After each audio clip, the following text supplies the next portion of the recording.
Hello everyone, tonight we're going to be doing Viewer's Choice 2.0, which, as listed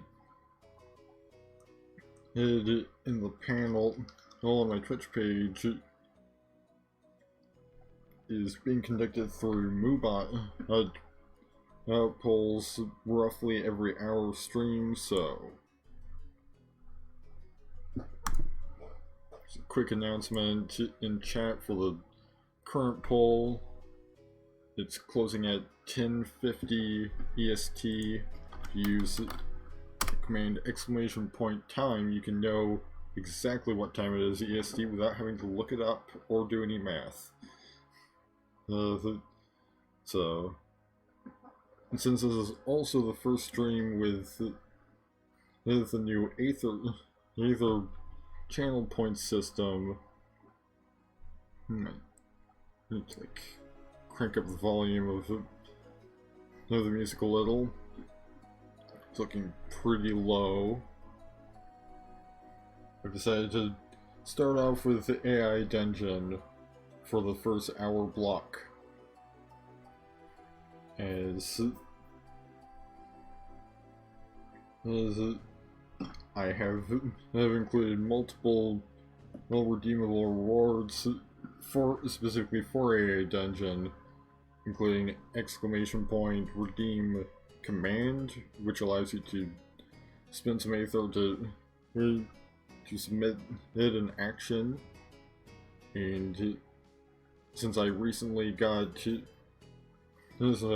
became one of their premium subscribers, you can also use ! redeem chaos up or chaos down to redeem to shift to the game's randomness up or down.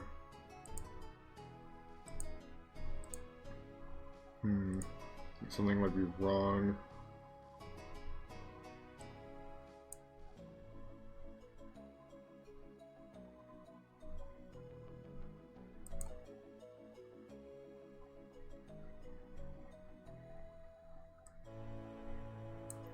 with capture.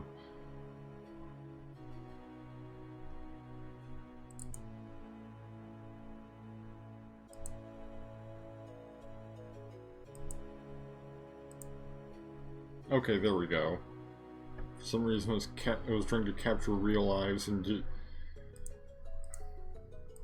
which if that wins the poll, then we might play that tonight. But until for the next hour, we're going to be doing some AI dungeon. Let's start off with just a nice single player. I'm also going to be playing around a bit with the premium features like stats and the Dragon Engine. You've got the options of fantasy, mystery, apocalyptic, zombies, even cyberpunk.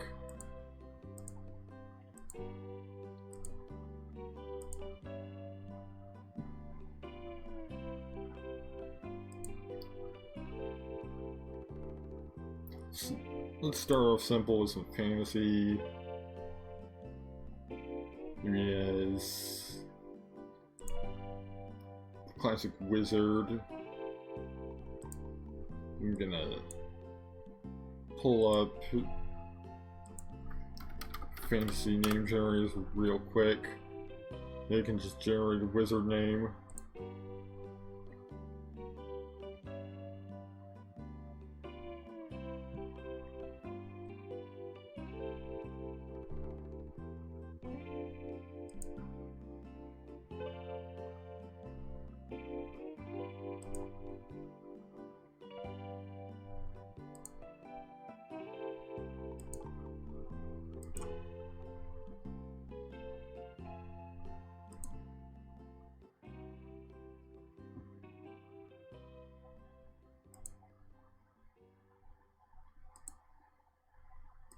Right, just gonna bring Rexium back and see how he fares in the Dragon Engine. Wait, find a magical spellbook called the Book of Essence. You're Rexium, a wizard living in the Kingdom of Larion. You have a staff and a spellbook.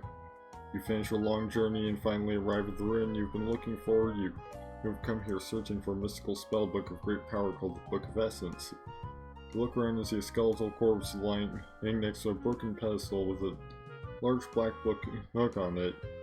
You walk over and examine the pedestal. It has several buttons and dials, but none of them move or do anything. Alright, just to make sure that we've got all the settings correct. Let's see.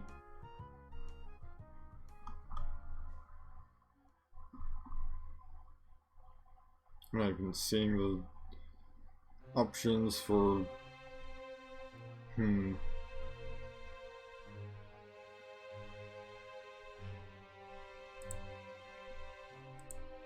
think it might be under Edit Adventure. Yeah, here we go. Adventure mode, RPG stats. So now I can check my stats. Got magic, strength, dexterity, endurance, personality, and intelligence all 10. So just gonna update stats display, be with all that.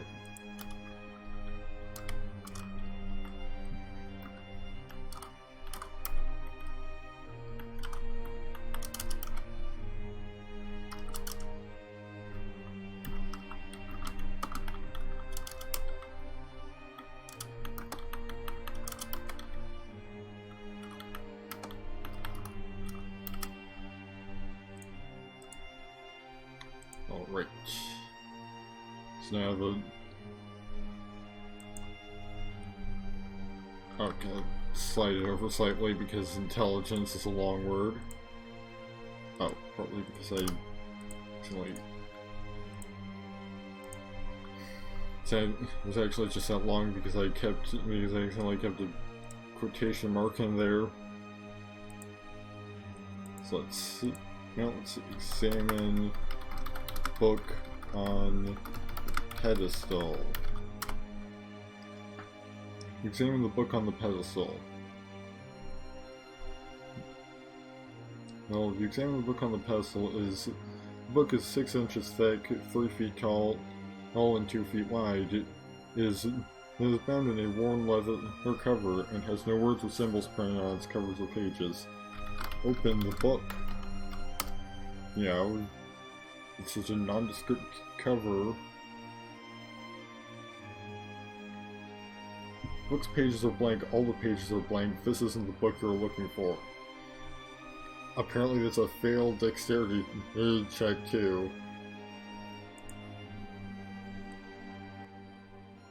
Oh hey! Hey, hello Bat Cat.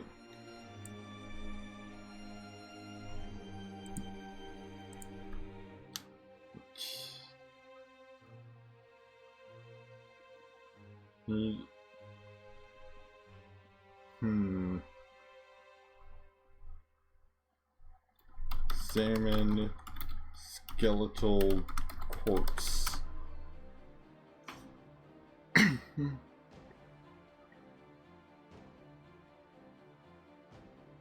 The corpse is that of a dead human. The corpse wears rusted armor and has a sword by its side. The corpse's skull is face down in the sand, so you cannot see its face. You rolled a 20 plus 3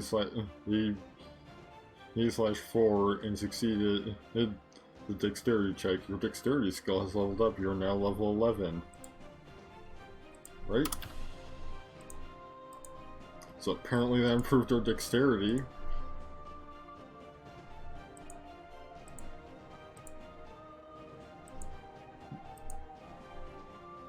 Let's see.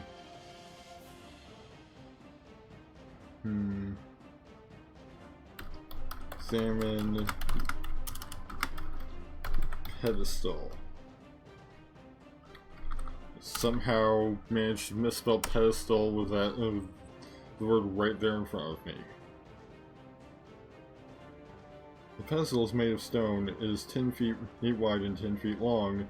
It has a circular center section with a diameter of 5 feet and a square perimeter that is 5 feet long.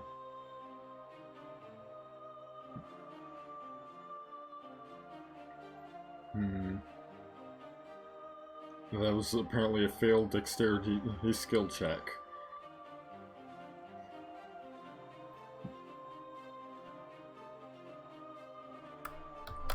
Take the book and leave.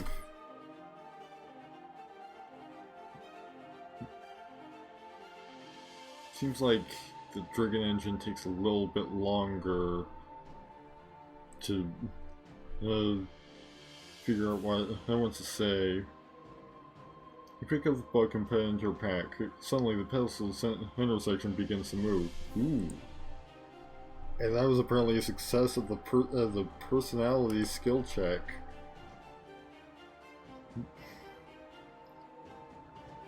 Terminal side is rotated around the center, where the square perimeter also begins to move slowly at first, then also all 4 sides closing on you quickly. You're crushed by the walls of the stone pedestal.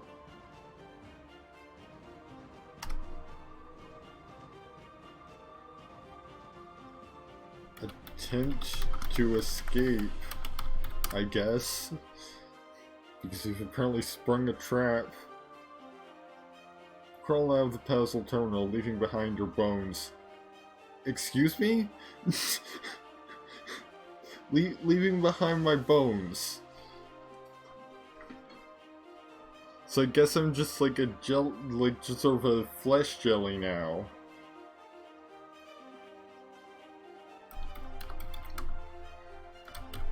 Crawl along the floor, or that are your bones.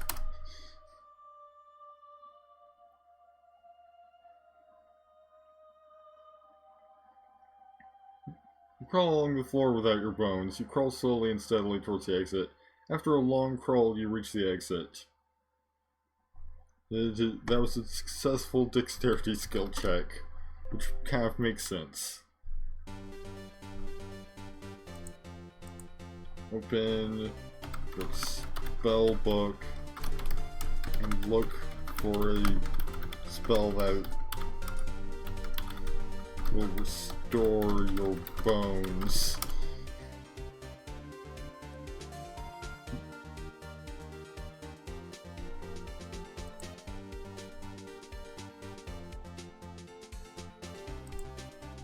You open your spell book and look for a spell that will restore your bones. You find the spell, Resurrection, which will bring you back to life. I mean, technically we don't seem to be dead. Sure. Cast Resurrection.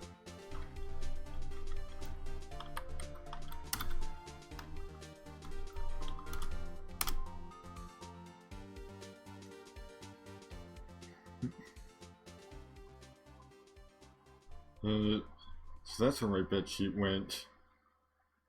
I can't seem to get your new icon. Maybe I'm just missing a sixth sense. You cast Resurrection, you die, you lose goodies. So I guess, well, I mean, we did apparently not want our magic skill check to try and cast Resurrection. So I guess when you not want a magic check to cast Resurrection, then the inverse effect happens and you die. Although it's not even though it's in adventure mode, it's not coming up with the "you have died." So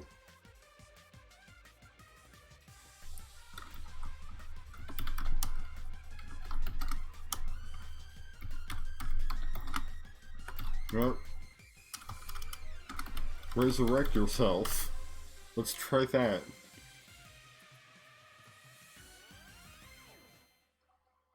You resurrect yourself. It's as simple as that. And this time it was only a DC 6. It's magic skill check. Check that your bones are intact and in place.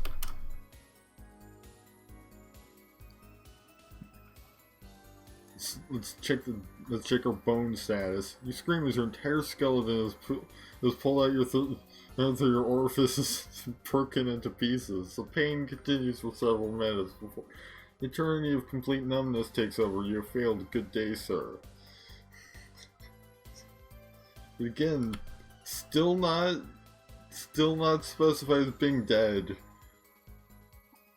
So I guess this particular wizard just has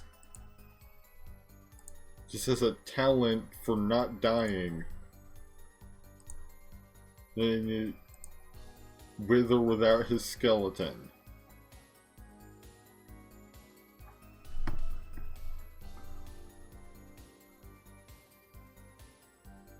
Let's see.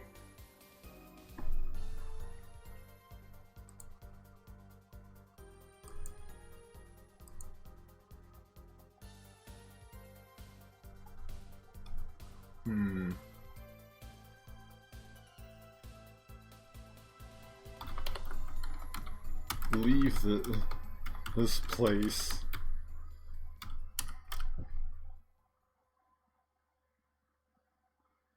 Finn. You rolled a 1 plus 3. There's 16 and failed the dexterity skill check. The AI just doesn't want to continue the story. So, you know, let's... Since clearly the AI has just already given up, let's just see if we can't take it for a ride. Go to a village.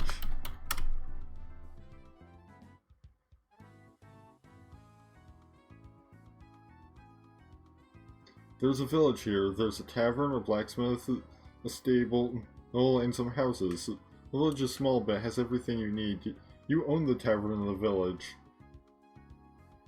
Just crawl into the tavern. That out your bones. Because again, crawl into the tavern and take a seat at a table. You're approached by a waitress and orders some ale. You drink and drink until the mug is dry. Yeah. After losing my skeleton, if I had lost my skeleton twice in a row, I would also need a drink.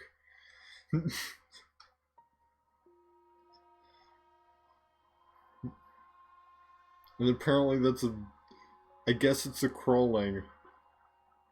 Yeah, we're having to rely entirely on just like contracting the right muscles. Well, since we don't have the structure, we just have the force. You know what? Open spell book and look for a levitation spell. You know, maybe we can levitate rather than crawling around. You open your spell book to a page with the spell levitate on it. Is it alright? Cast it levitate each on self.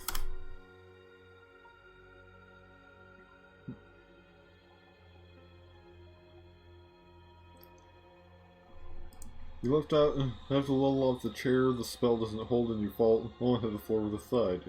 You order more ale and try casting the spell again. Try casting the spell again.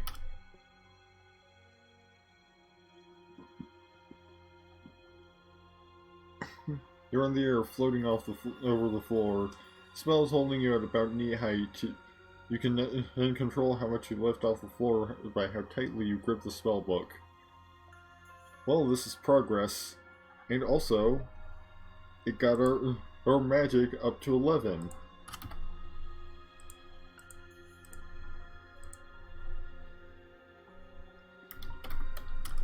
Float upstairs to your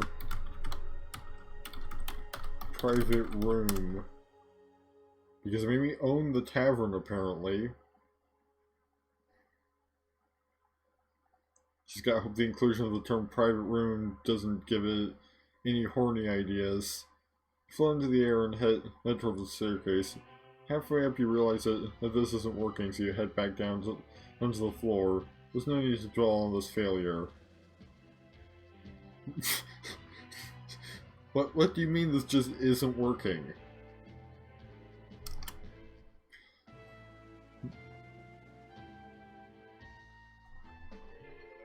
You head back to the tavern and order more ale.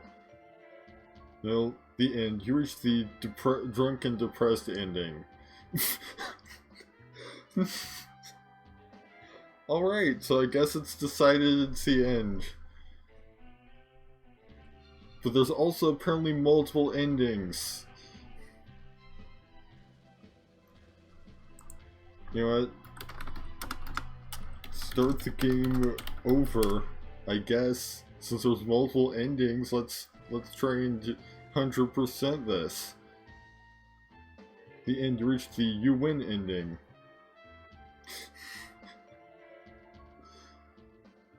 So I guess we glitched the game, and now it's giving us find the true ending. Because, you know, there's only one true ending. You can't find the true ending. Because you failed at a... Despite this being a meta action now, I've managed to fail a dexterity check to find the true ending.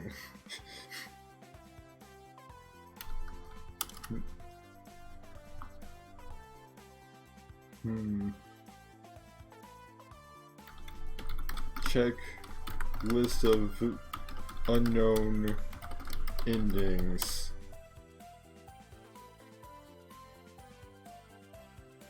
You can't find the true ending. Check if drunk and depressed is the true ending.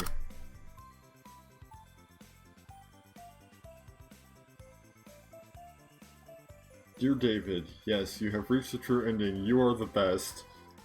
My name's not David, but okay.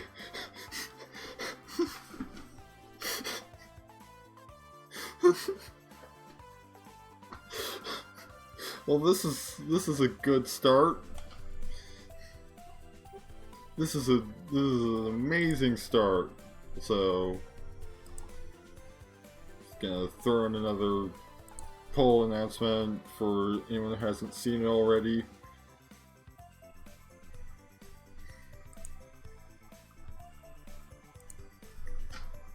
So that you rolled a 14 plus 3 /8 and succeeded the personality skill check.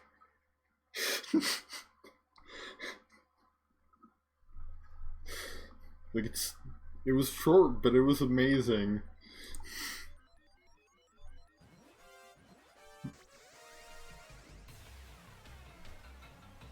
Alright, let's save that. Rexium the Boneless Mage.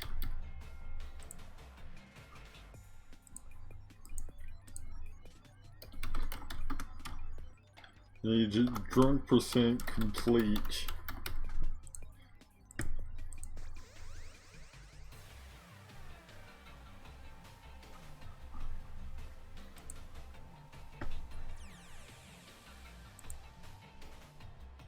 Right.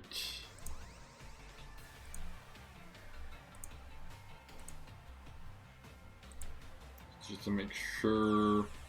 Yeah, there we go. No. Rexium the Boneless Mage. Drunk percent complete. So let's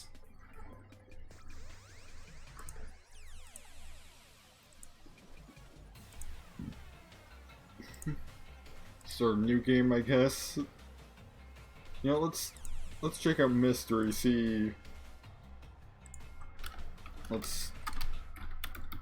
Since if we're bringing back characters from my first AI Dungeon stream, let's bring back Cast Foreman.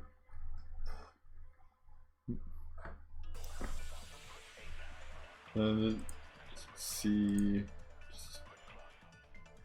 just to make sure that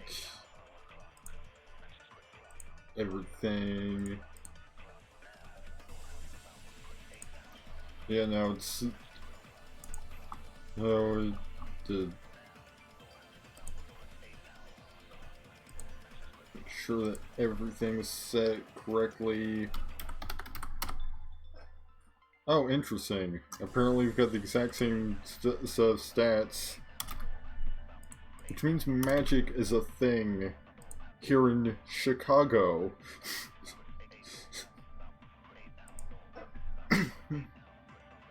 Because you've still got magic, strength, dexterity, endurance, personality, and intelligence stats. Alright, you're Cast Foreman, a detective living in Chicago. Oh, and I completely forgot to change the background. Another in Mystery World. Oh, I don't have to change the background. You're Cast Foreman, a detective living in Chicago. You have a pistol and a police badge. You enter the forest where you believe the criminal you're searching for has fled to. Suddenly you spot a cabin. You enter the cabin finding nothing there but a shotgun. Inspect shotgun.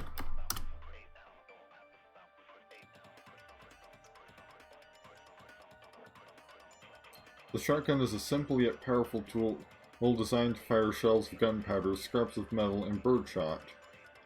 Shotguns are often used by sportsmen, and this one even has the word sporting.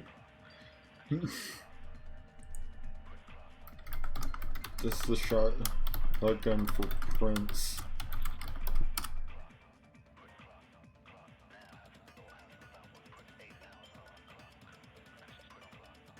There's nothing but smudges of dirt and oil. You hear a twig snap.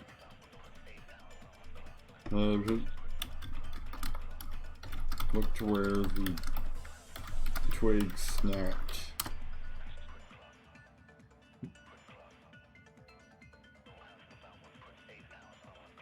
Take careful steps through the woods. You step on a twig and it cracks loudly. Suddenly you hear a loud scream from where you came. Run towards the scream. You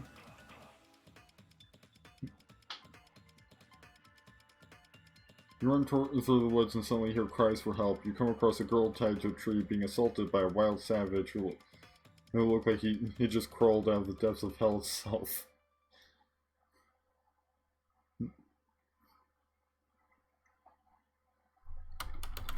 Protect the girl from the savage.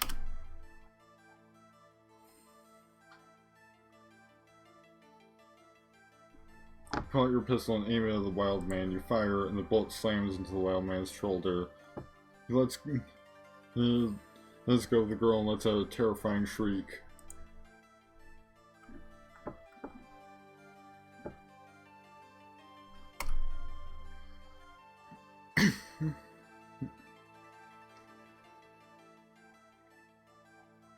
Wolves, he cries. To me, brother. There's to me, sisters. There's fresh meat here. Wolves spur out of the woods.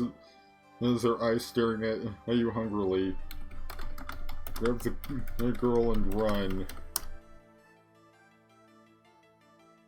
Interesting that there's yet to be any kind of like skill check here. Grab the girl and attempt to take her with you, but a wolf bites you in the leg. You scream and the wolf's eyes gleam. Shoot the wolf and run.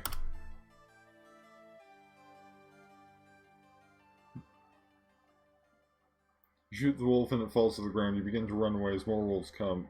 They leap at you and begin tearing you apart, devouring you as you scream. Fight the wolves.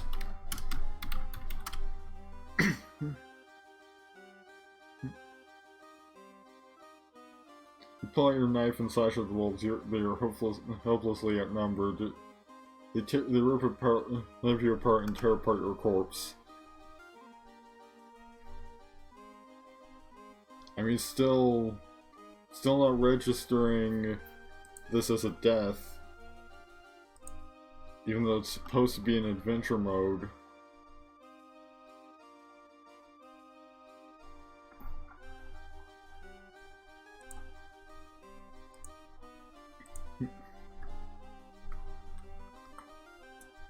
Now to try to run away.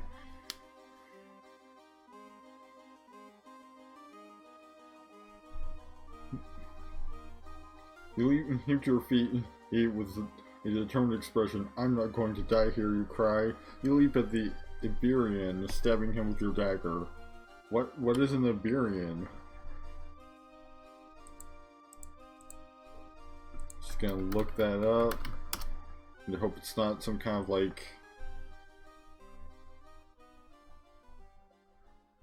I hope it's not something like iffy in terms of meaning. Apparently there's Iberia, the Republic of Iberia. It's a micronation that was founded on June 9th, 2015, gaining independence from Australia. How do I know this guy is from... I know this guy is from, and apparently he's also the criminal. because I guess handcuff the Iberian and read him his rights.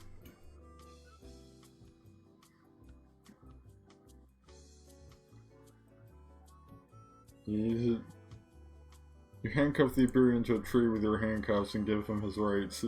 You hear horrible screams coming from the village. Oh, and that was actually a skill check.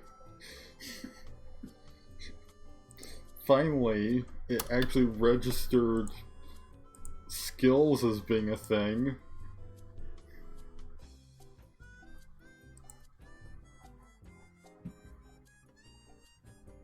And, you know, about time.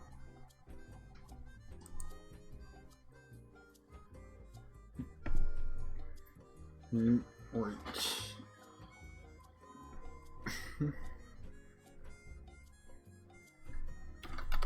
Head towards the village.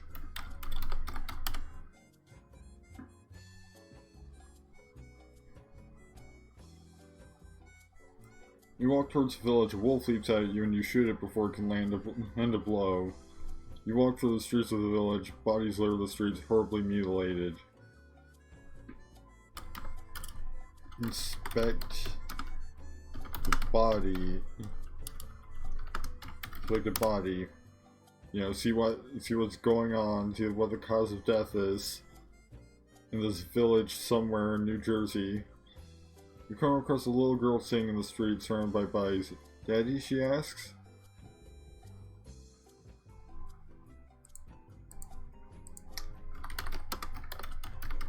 What happened here?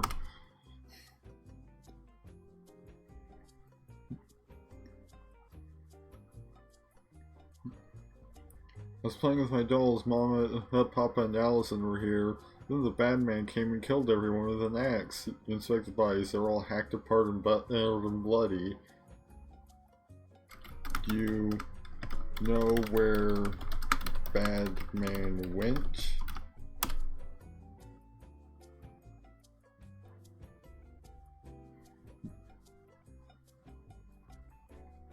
He ran into the woods, the girl says. She begins to cry, collapsing into your arms. It's alright, you say. You head into the woods after the murderer. Are you sure? Are you sure the bad man isn't the Iberian guy we already handcuffed? Look for tracks.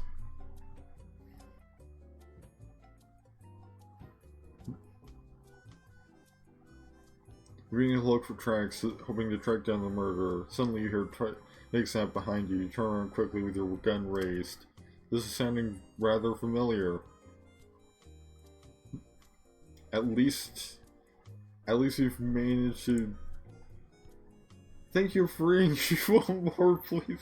Check out the sequel, Through the Woods.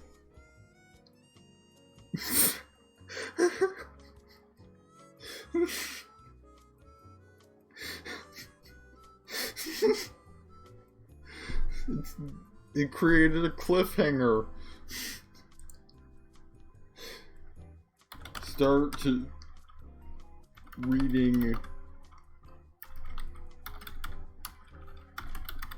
Through the Woods.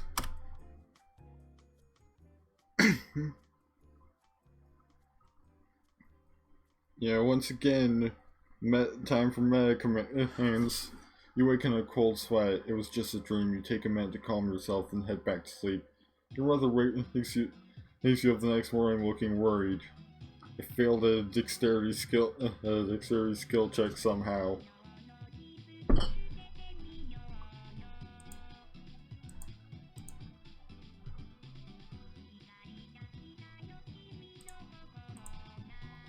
Well, some Tamagotchi life J-pop plays.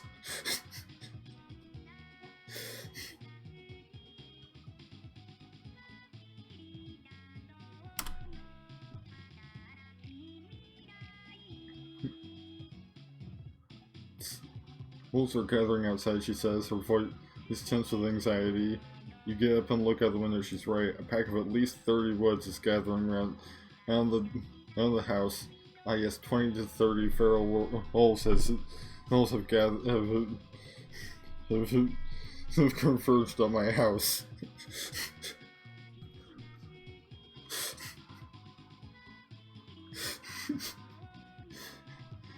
just a normal event that happens every day in Chicago, I guess. I mean, it could very well happen on a regular basis, but I don't know. I don't live in Chicago.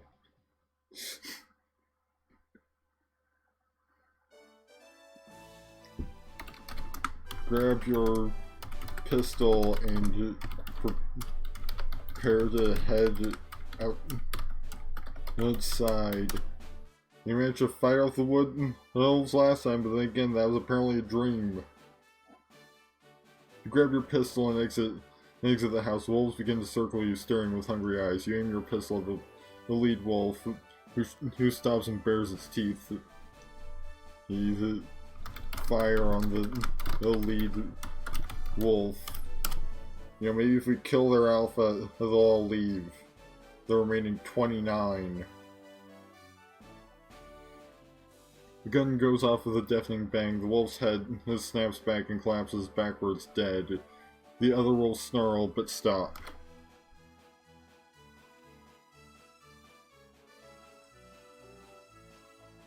You notice that the wolves aren't attacking, they're protecting. A man steps out from behind the wolves. He's tall and dressed in furs and leathers with long blonde hair. Is this the Iberian? Greet the man cautiously. I apparently have no idea how to spell cautiously.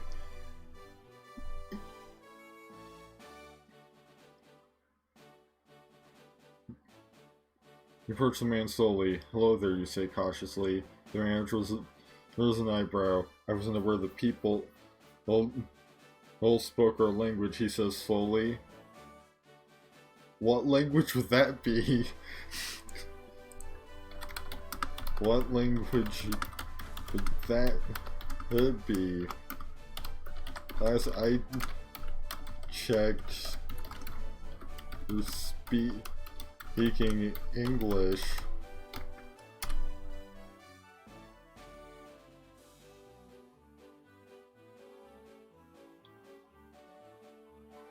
The man looks angry for a moment, then smiles. Yes, you're right. Still, you must be a brave man to live out here among the wolves.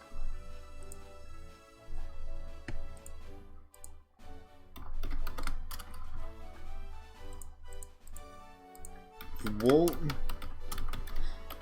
wolves just sort of showed up at my house. I did not make a conscious choice to live among them.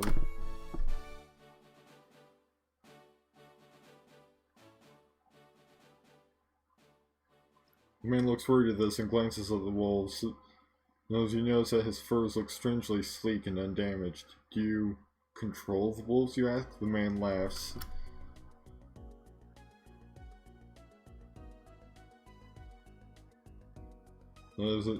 No, he says, they are wild and untamable, but they know I am one of them. They let me join their pack. You notice a strange glint in his eyes.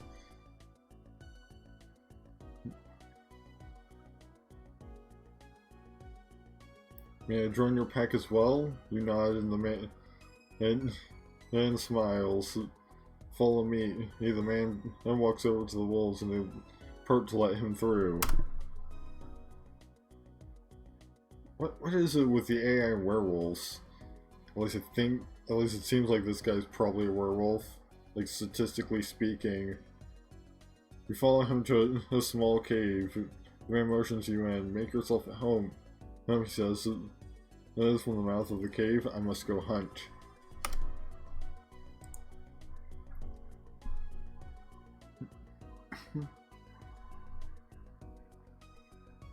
Where to main leave.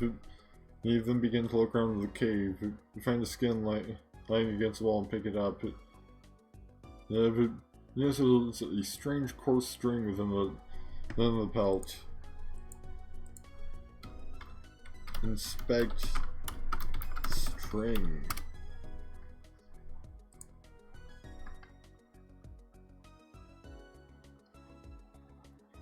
The rough string is, well, rough. It's made out of wolf hair, most likely. You found a wolf pelt and its string. Do wolf pelts commonly have strings? like, is that just a thing that wolf pelts have? And that was a failed dexterity check, apparently. Go outside and explore the surrounding area.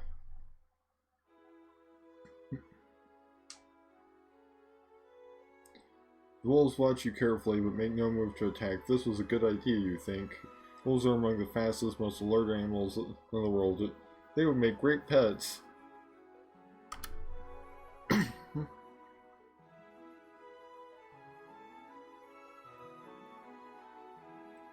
Notice that the pelt's rough string is made of wolf hair. You look up at the sun and check the time. It's about noon. You've been walking for about an hour. Why did it feel the need to remind me about the pelt's rough string made of wolf hair? You should head back home. Head back home. Which home is it referring to? Is it our house from before, or... You continue walking, and a wolf appears from the woods and begins following you. After a few minutes, you reach the cabin, and the wolf stops at the tree line. And you rolled a 13. That's a successful personality skill check. Enter cabin.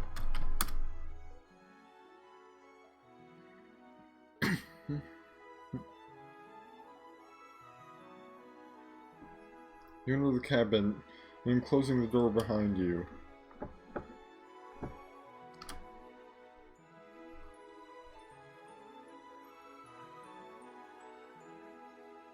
Your mother stands at the kitchen counter, chopping vegetables. I'm home, you say loudly. Your mother turns, smiles, and waves. She returns to chopping vegetables. Her movement seems strange. Investigate your mother's strange movements.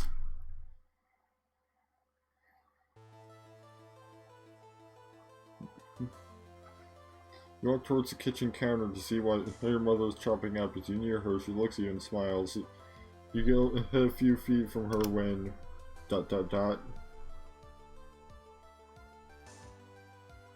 Everything went black. You wake up to find yourself trapped in a tight space. Your right arm is numb. You can't move your fingers.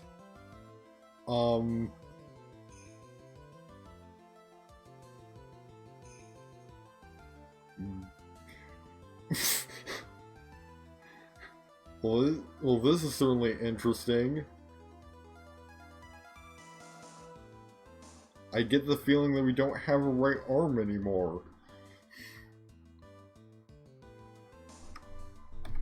Try to escape the tight space.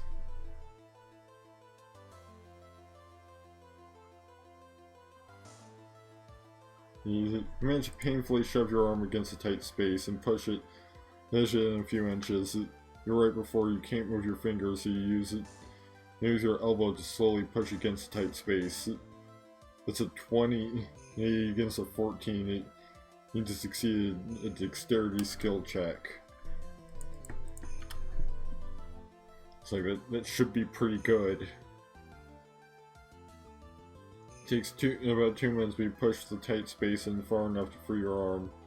You wiggle your fingers just to get the feeling back inside with relief when you do. Okay, so we do still have a right arm, it was just trapped in a tight space. to the point that the circulation was cut off. Inspect your surroundings. I misspelled that.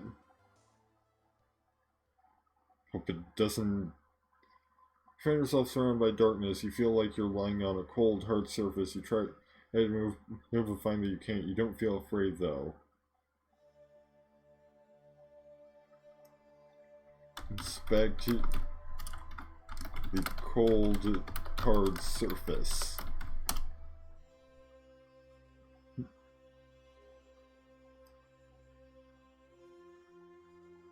The surface is cold and hard. It's roughly rectangular and feels like metal.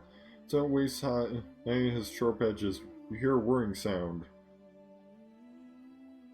Well, that's probably not good.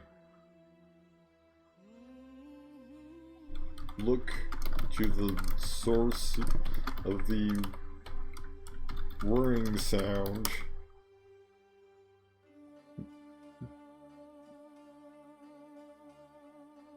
You hear a jingling sound. The cold metal against your back feels uncomfortable. You try to move, but you find that you can't.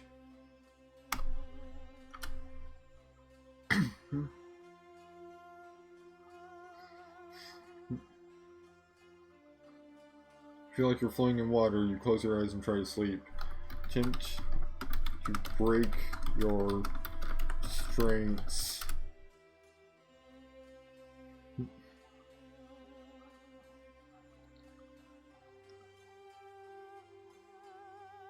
Cold, hard restraints are tied around your hands and feet. You're floating in what you think is water. A constant bright light blinds you, and you're unable to see anything else. For some reason, that was a personality check.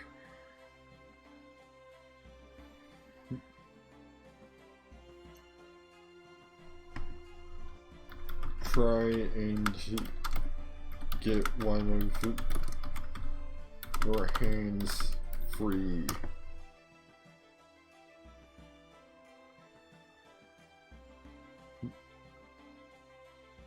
Your left hand slips out of one of the restraints. You wiggle your fingers and then reach for the other restraint. Your right hand slips out of the restraint. You're free. Free your legs.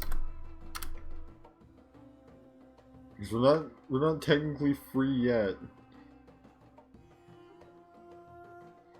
You wiggle your legs and are able to slip them through the restraints. You are now free. You look around and try and find where you are. Carefully stand up. Don't want to like tip over whatever we're floating on. Since we're floating in what you think is water. You stand up and realize you can't see anything. A light turns on above you. You look around and find that you're in a glass tank of some sort filled with liquid. Inspect the liquid.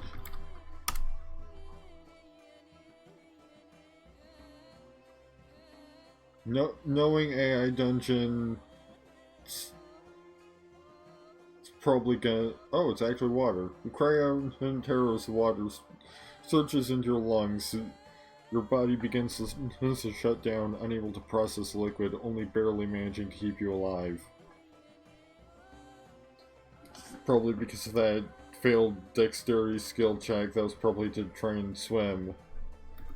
Try to swim.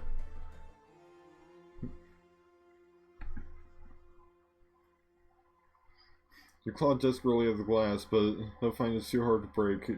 As water fills your lungs, you choke and drown. Ram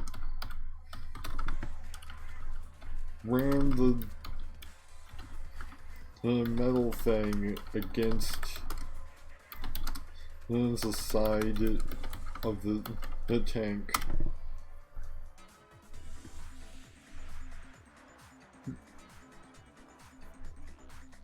You scream in agony as you feel your skin and bone melt away. You find it impossible to move. You scream, but not find you can't do anything else.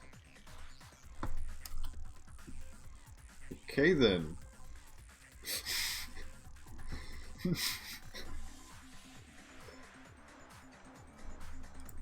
You scream, your body is completely paralyzed. You feel a shock of pain shoot through your body. Try to swim. Well, let your survival instincts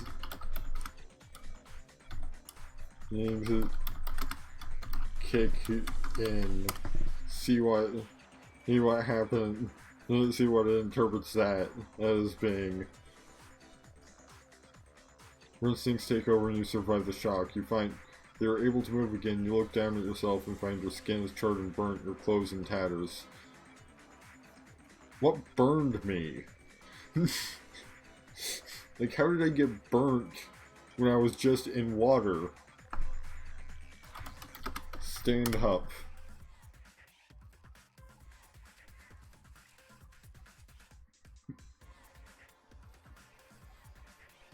You feel woozy as you stand up. There's a set of rusted stairs leading up to a door. A bright light shines down from above and you shield your eyes against a painful glare. And you've got dexterity level 12 now.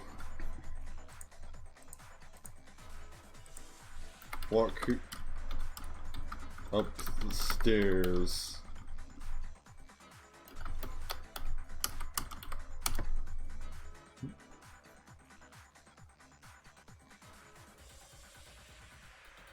You reach the top of the stairs. There's a door there, half open. There's a strange hissing sound coming from within the room. Enter the room.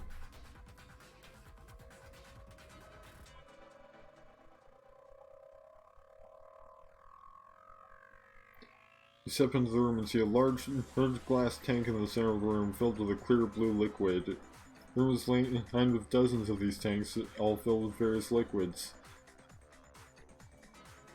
Inspect the liquids.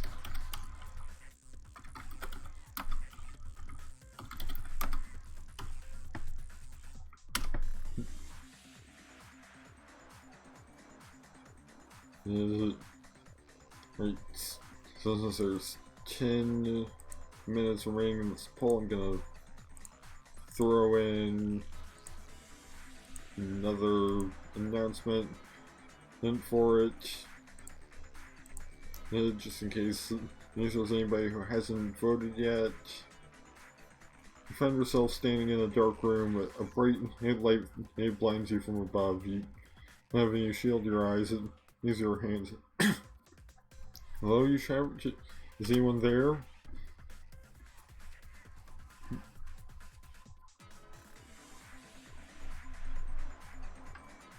No reply. You slowly lower your hand and squint, trying to make out something in the room, but it's no use. The bright light is too blinding. Leave the room. You know, let's try to find somewhere a little less blinding. You leave the room. You step back into the hallway and see that the door has shut, not leaving you in complete darkness. You hear a loud hissing noise from behind you.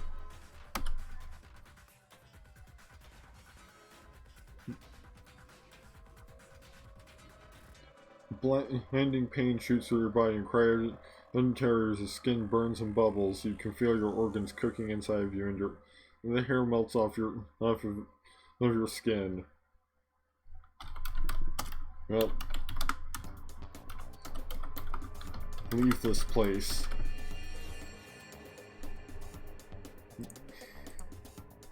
You leave this place. You step back into the hallway and see that the door has shut, leaving you in complete darkness. You hear a loud hissing noise from behind you. Go back down the stairs and to look for another way out.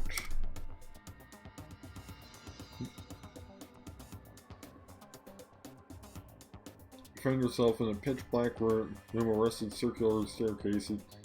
It winds up and down on the room. The staircase is collapsing, and there's no handrail.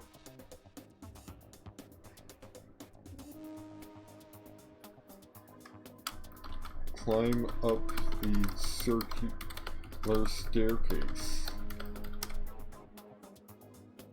Is this a different staircase or the same one? Because they never specified that the other one was circular. You climb the staircase, it collapses as you reach the top and you fall. You scream as you fall through the air and hit the ground below. Because of a failed dexterity check, in spite of that being our best stat so far. Stand back up.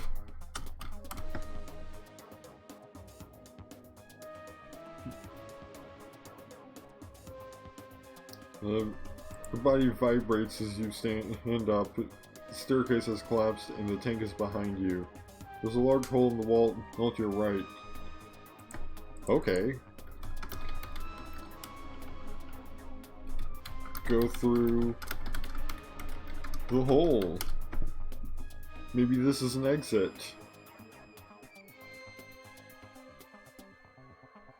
A loud siren begins to blare as you enter the enclosed space. Smoke begins to pour from the walls. You cough as smoke fills your lungs and your eyes burn. Run through the hole.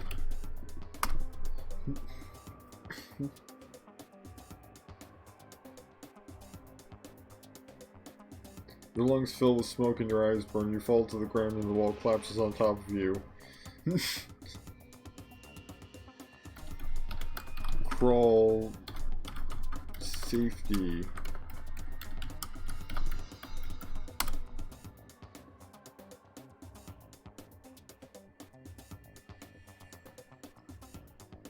You cough as smoke fills your lungs and your eyes burn. You stand up and find yourself in the forest. The trees are on fire and the ground is barren, save for a few blades of scorched grass. This is a failed endurance skill check. But hey, we apparently got back into the forest. Stand up. You begin to feel woozy as your vision begins to get blurry.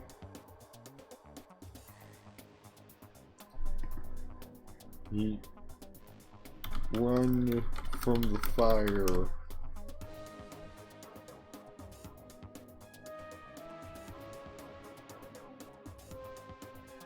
You feel woozy as you stand up, your vision is blurry and you begin to feel how as the flames surround you. The fire begins to burn you, the flames scorching your skin. Get away from the fire.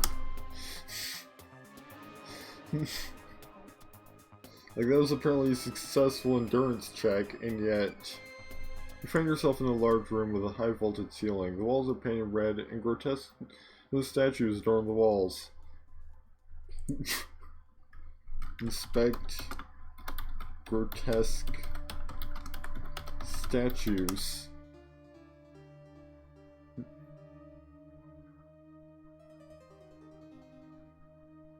Statues depict a large horned figure sitting on a throne. Two smaller figures appear to be kneeling at his feet. Their faces are contorted into eternal screams of agony. You rolled it. That's a dexterity check, apparently. Wound. We've got a +4 now. I guess because we got up to a 12.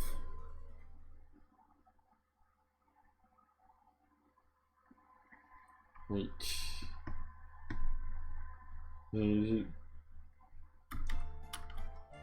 Inspect the rest of the room.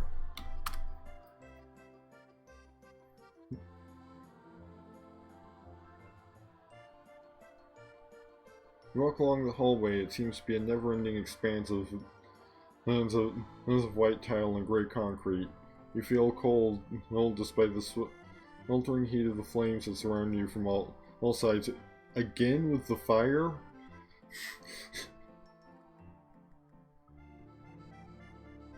Like there's another fire or something? Walk down the hallway that we're apparently in now. This never-ending expanse Hands of white tile and gray concrete. As you walk down the hallway, you know something is written on the wall. It appears to be written in blood. You read it aloud. Alright. Tell me what it says, and I will read it aloud.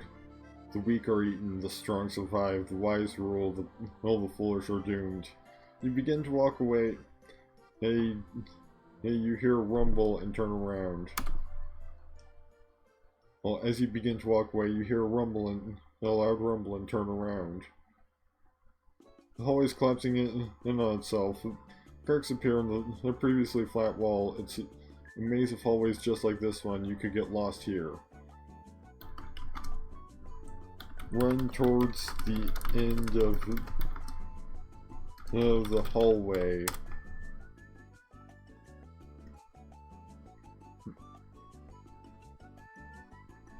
What is this music? Oh, it's duck music from Tamagotchi Life. You begin to feel woozy. You can't seem to find a way out of this living hell. You begin to feel hot as the flames burn your body. Escape the hallway.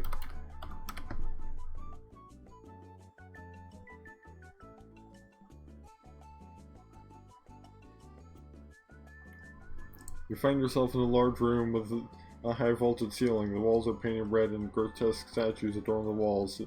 Statues depict a large horned figure sitting on a throne. Inspect the statue of... Well, that's new, so let's inspect the statue of the large horned figure.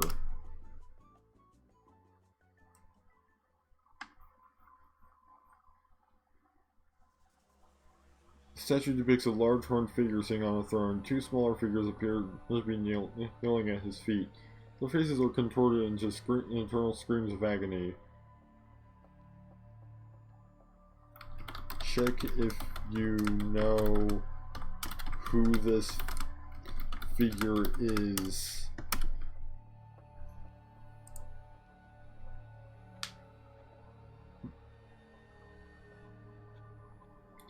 You died.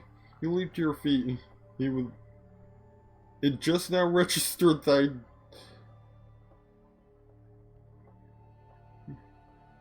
You leap to your feet with a determined expression. I'm not going to die here, or you cry. Hey, you leap at the Iberian, stabbing him with your dagger. You feel a sharp pain in your chest. You scream as it is burned clean off your skeleton. Oh, and also, I need to fix that, because that is not good. So let me...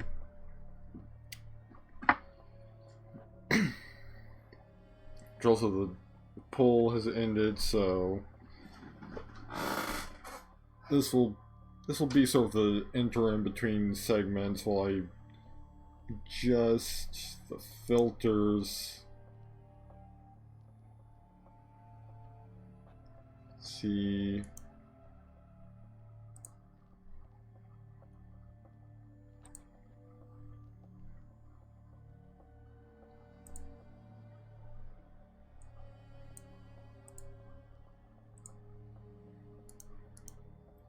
Let's try and get things to be a little more visible. I mean, that kind of fixed it. But just turning off the color key.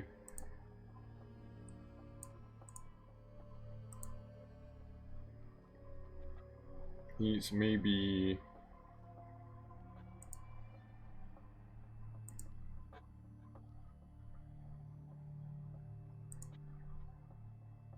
Oh, now it says you feel a sharp pain in your chest. You scream as it is burned clean off of your skeleton. My chest was burned clean off of my skeleton?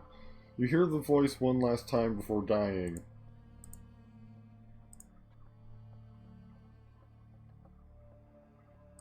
Right, so let's see if I can't maybe like...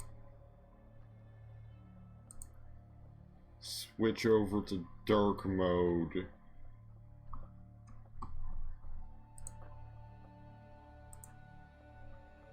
And then chroma key black instead. And see if that looks any better. Particularly, so yeah, it looks alright so far.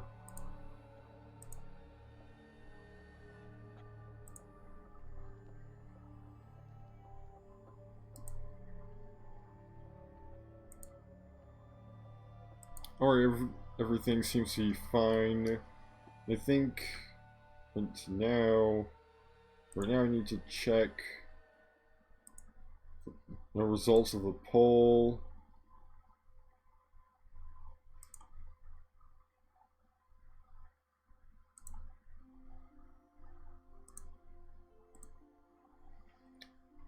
And it's a three-way tie. So what I think I'm gonna do is I'm just gonna use the command I made to just roll a random number or out of all the tied results and break the tie that way. Alright, so we got on a D3 I rolled a 2, so looks like we're switching to Mythgard. So I will be right back with some Mythgard. And I will set up a new poll with these same options plus any redemptions from plus any Aether redemptions. Right. Let me check if anybody has submitted anything to the meter request. As for the BRB,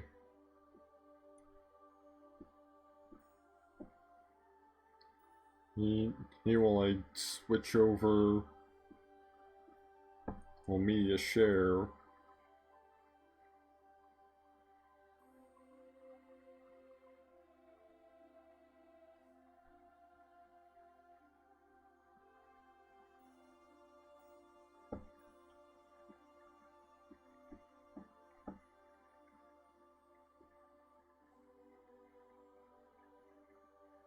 Nope, doesn't look like. Actually, I can just simply.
ran back with Mythgard.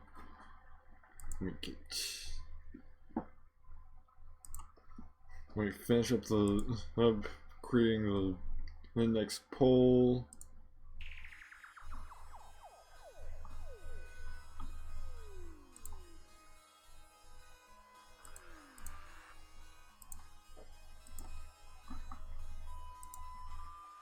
Alright.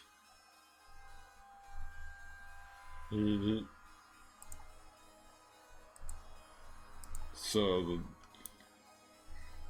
the new poll is open for votes. Votes until 3 minutes after midnight 8 EST. It's currently 11:03 EST, so that's a full hour for us to do some Mythgard in. Let's check our missions. Oh, got level to claim. Right. Play 6 minions, it costs 5 or more. And 2 matches will burn in yellow and green cards. And 3 turns in Brawl or Gauntlet, and with minions in every lane.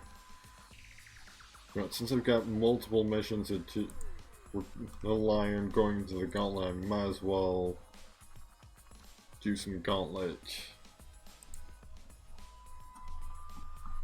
So some Gauntlet or Brawl or something.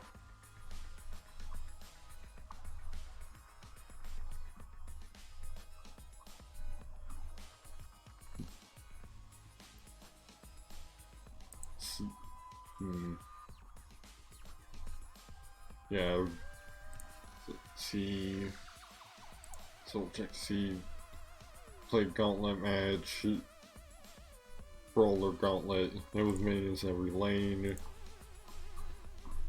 So I guess we'll do some Gauntlet. Drop the deck. Attempt to defeat a series. Needs of 5 AI opponents with no more than 2 losses. Rewards are given at the end of the Gauntlet. Next opponent 50 coin. Daily singles earned 0-3. Right.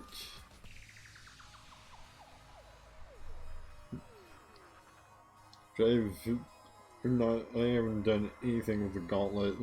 That's before now. Right, so we've got Turn of Seasons, Coliseum of Strife, and Rainbow's End as our path.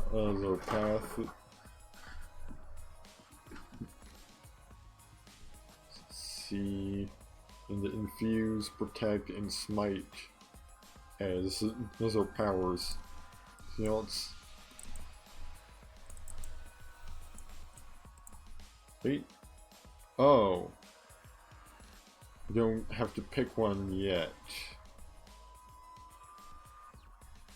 Round 2, round 7, pick 2.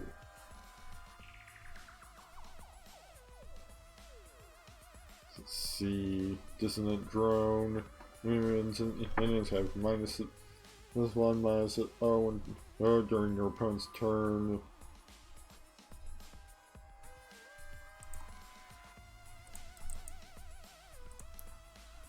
I think you pick. Okay, so probably get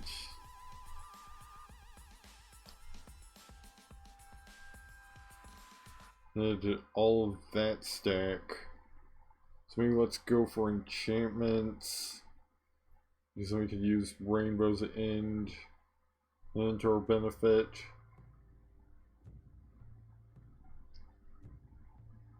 Dead Man's Eyes. When an occupying minion then dies, flip a coin. If heads, draw a card. Let's go with that. Maybe go red, blue enchantments. Maybe so we can get higher ground. So none of this is red or blue, so from what I've seen in Constructed, Thriving Shade and Decoy can be pretty good, so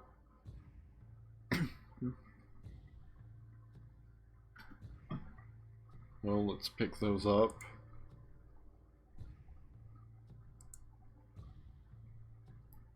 See Yahweh. Let's go with Kate's Wheel and Skilled Hacktivist. Continue with the blue-red enchantments. Duskwing Angel. I guess we could pick up some purple enchantments thrown here too. Ooh. We can boost a color and cull a color. Decrease chance seeing.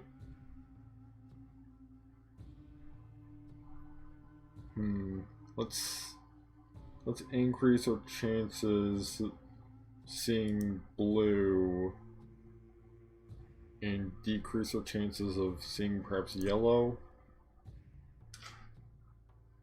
Wait. Well, if it's a choice between these two, definitely go with this one because it gets you an extra card. So,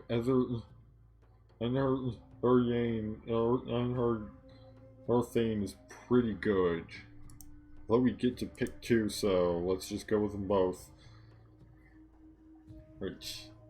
Oh, you've got an option to call green again.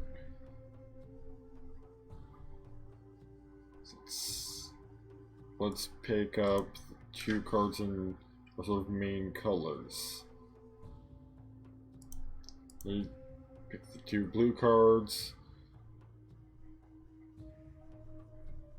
Right. Blue and cull yellow.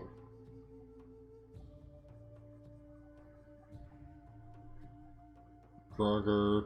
It's +3, he +3 until sundown when attacking for the first time each turn. Fully heals whenever an enemy minion dies. That's pretty good. Also pick up Sea Haven. Wings of Abaddon is also very good. Right. So we've got Maelstrom and Field of Poppies. So a couple pretty solid looking enchantments.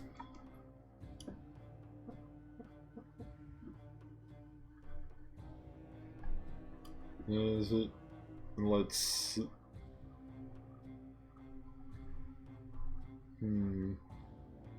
Could go for Allfather's Horn.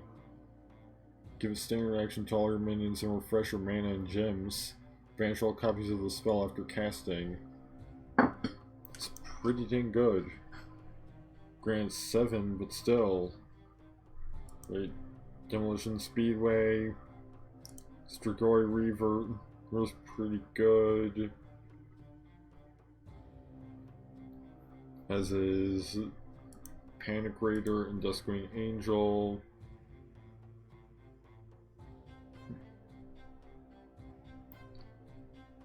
Hyperborean has region 1 when occupying an enchantment.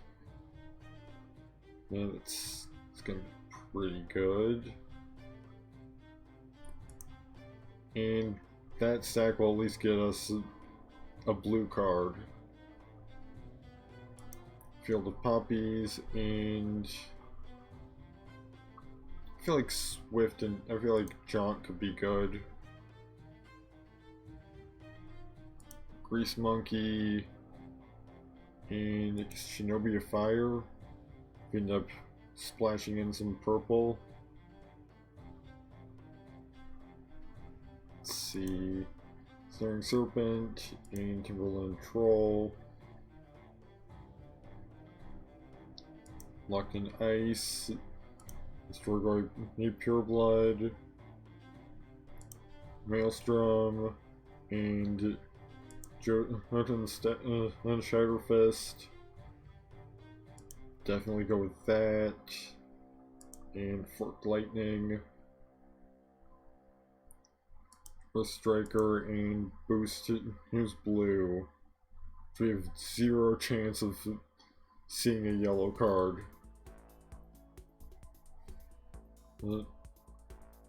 Copy Enchantment is definitely a good pick.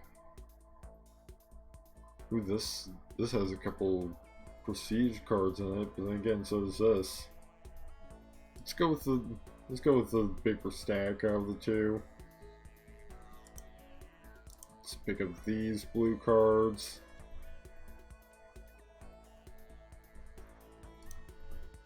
And these blue cards. And these blue cards. I guess really I could have gone with some of the red ones. Ooh, a couple red enchantments. And bring in a Winter Wolf too.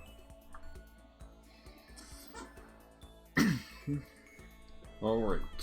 So now it's time to build our deck.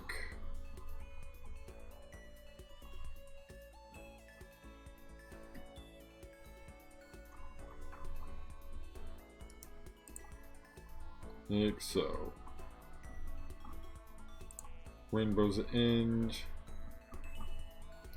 And we're somewhat aggressive, so let's go with Infuse.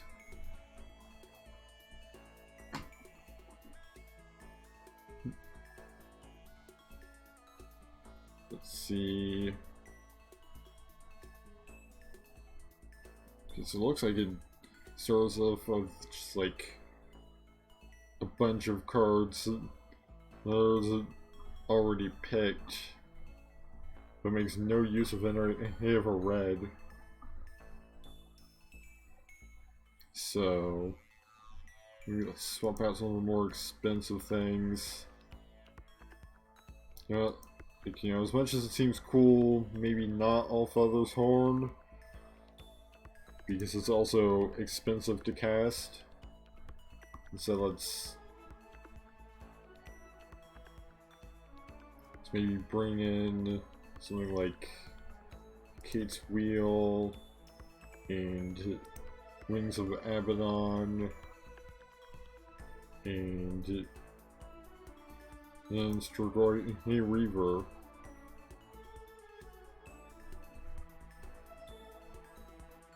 Like, honestly, this seems like a pretty decent deck so far.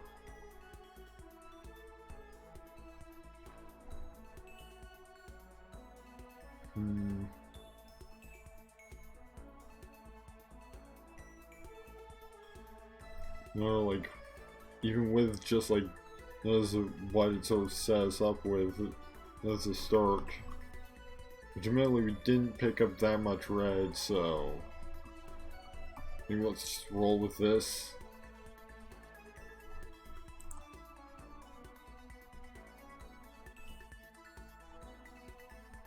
Right, lives 3. Right, entering bout 1.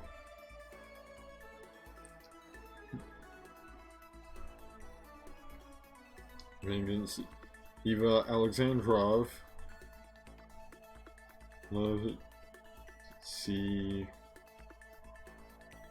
Poppies, Valkyrie Tough, K9, Valkyrie Enforcer, Luriard, and our Berserker.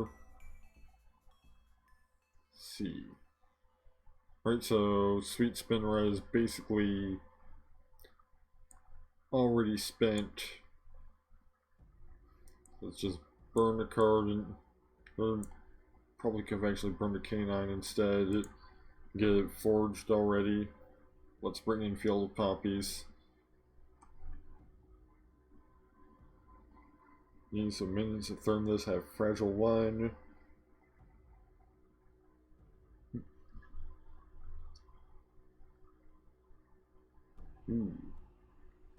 Maelstrom, Sundown, deal 1 damage to each minion that threatens us, as well as those in 2 adjacent and friendly lanes.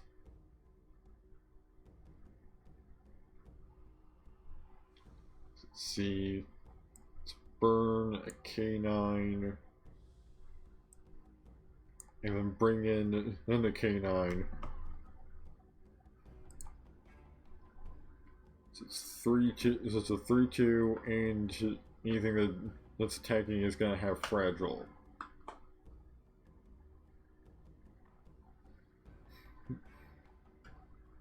Although they did just kill it.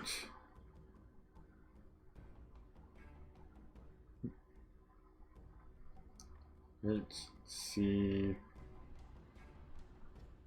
Can burn Kate's wheel to get Wings of Abaddon out. Let's do that.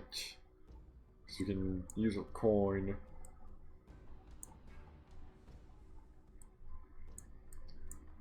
Swing right there.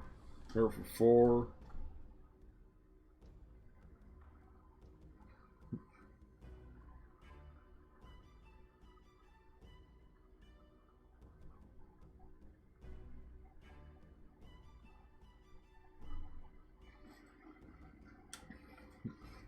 So it's gonna be Fragile 1. Let's actually bring in Maelstrom. Move Wings of Abaddon onto that space. Use it, Burn Berserker to play another Field of Poppies. So now everything in the everything except all of the opposing creatures, all the opposing minions except the ones in the farthest those 2 lanes has Fragile 1, and they're being dealt 1 damage at the end of each of my turns.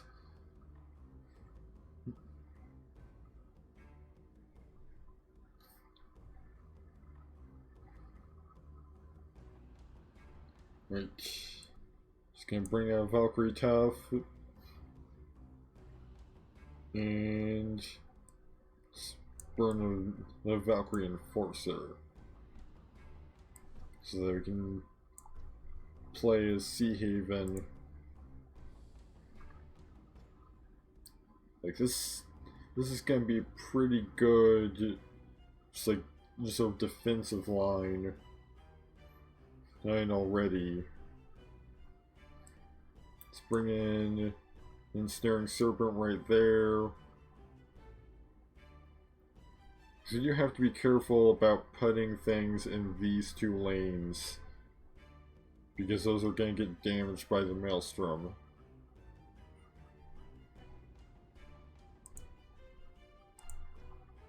Let's just kill that.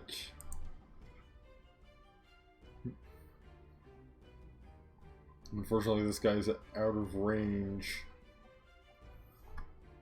Well, he might not be for long, since he just got bounced out of there. Well, you know what? Just gonna lock it in ice.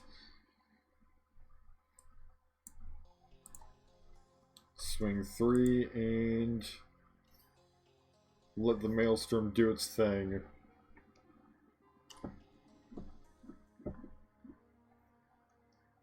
We've got yet another thing to block the way.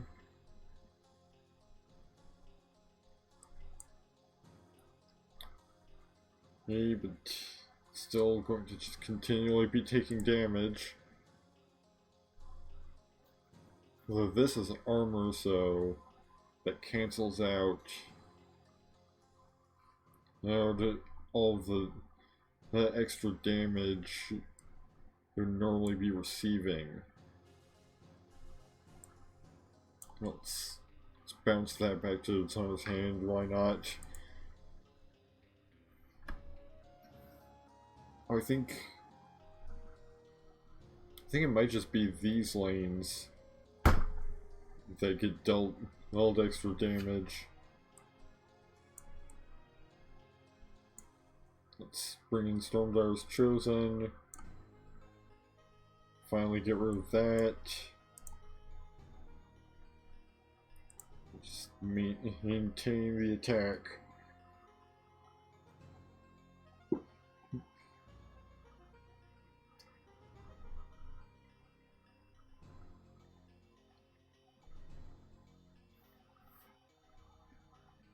I think I've just about got this one. Even with them bringing in and additional minions to help them. This has agile, so it can just attack through anyway.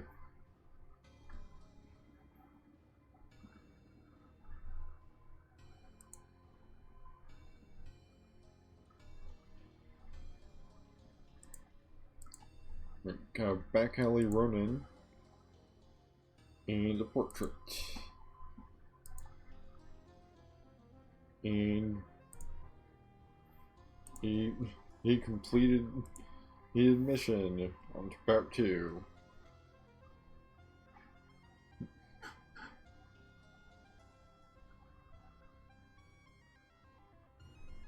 Which probably gonna just burn, terraforma, have to forge it, and plate a current hinge.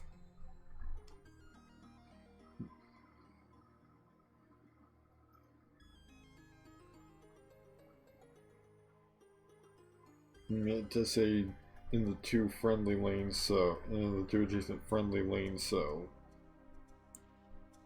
as long as it's not adjacent, let's bring in Earth Strikers and get to draw a card when it is created in an enchanted lane.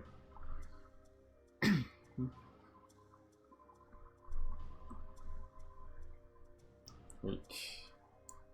From that, get Stormdar's Chosen out. Just swing 2.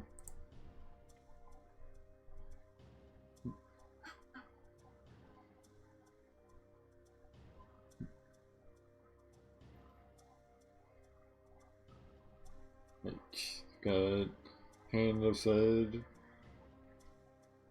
And it's just a 4/3 because it's not much. So it hasn't been forged, so let's bring in a Field of Poppies here. Burn a Valkyrie Tough and play Maelstrom. Just keep on attacking. So that's gonna be taking damage. That's gonna be taking 2 damage to return at sundown. Well, each of my turns.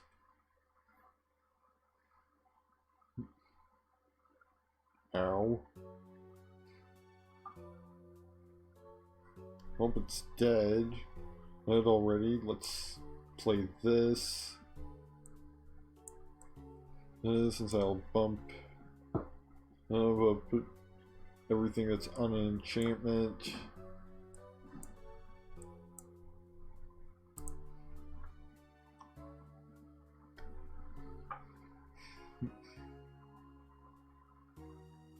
Honestly, it seems like the blue might be able to do the job, but most jobs I need to do by itself. Let's burn Strigoi Reaver. Go ahead and get Hecate's Wheel.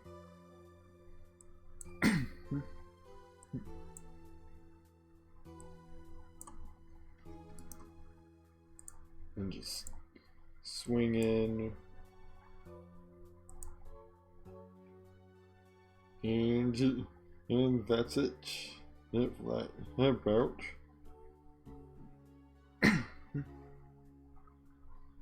Which and about 3.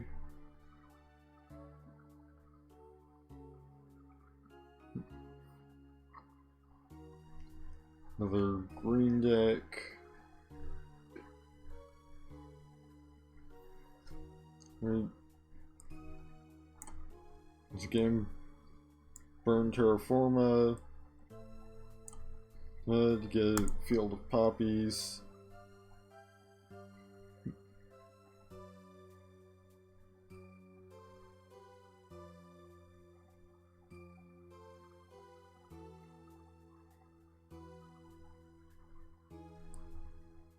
burn Timberland Troll. If my mouse will let me. Bring in a scout. So that's about all I've got the mana for.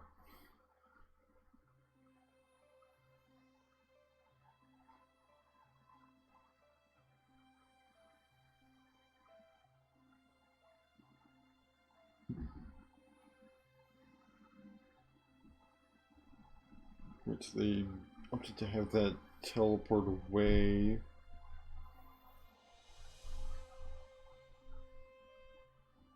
That is a pretty smart move. Should get that right out of the danger zone.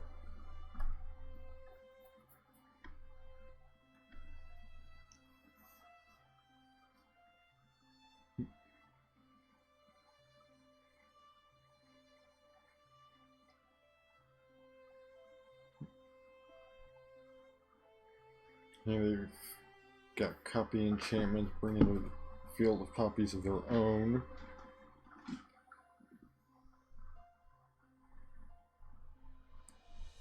Let's bring in a Maelstrom. You got Burn Winter Wolf. Let's make another copy of Maelstrom. So now I've got 2, the normal maximum. Yeah, I didn't think of that part. The fact that we would lose that scout.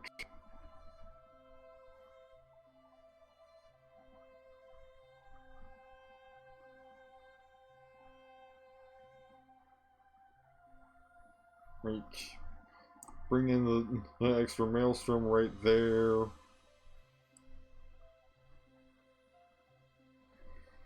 And bring in a K9. Deal 4 there. So now, this spot is especially these 2 spots are especially dangerous since they get dealt 2 damage each turn.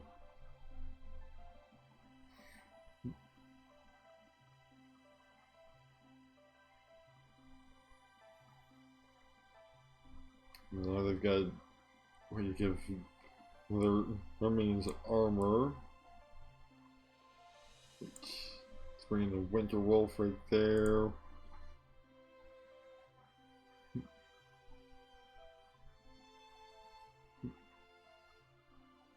And gave it Fragile 3. And deals 1 damage to its controller in turn Misfortune.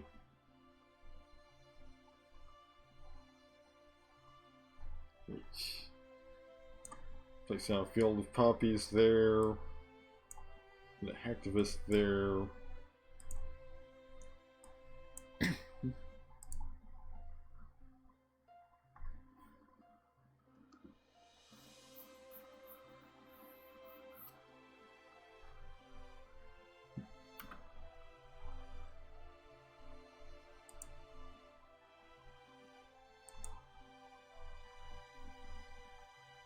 They've got red cliffs. That is right across. From K9s, if they play something there, then well, gonna see. Oh, Breach, draw a card. Never mind, just gotta swing in.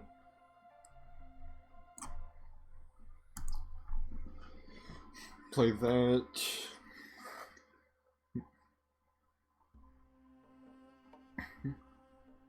And there goes the K9. As Hungry Ghost came in and killed it, but I believe this is it anyway. Yep.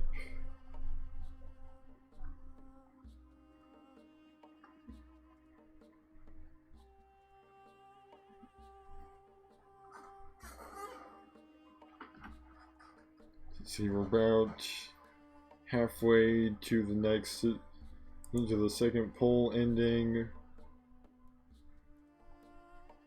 So I'm gonna throw in another announcement in chat just in case there's anybody here that hasn't seen it yet. You give a minute. And -2/-0 when immobile until sunrise, add a deported spell to your hand. On to bout 4.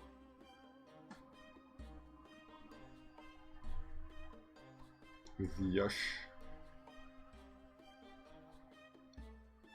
I think this might be a good opportunity for our red cards to actually see some play.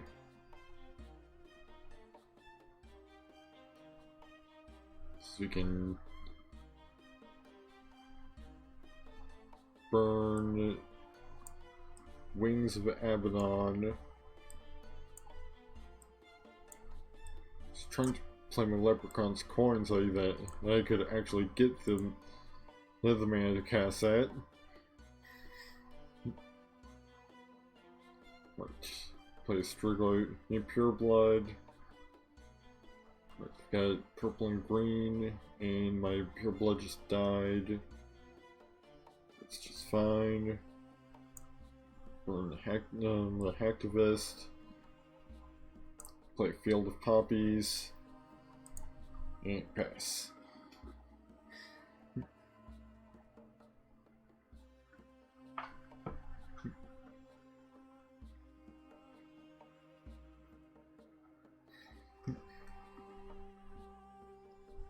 Wait. Gonna burn Higher Ground. Play Cairnhenge. And another Field of Poppies. Just gonna leave this open for hopefully a Maelstrom.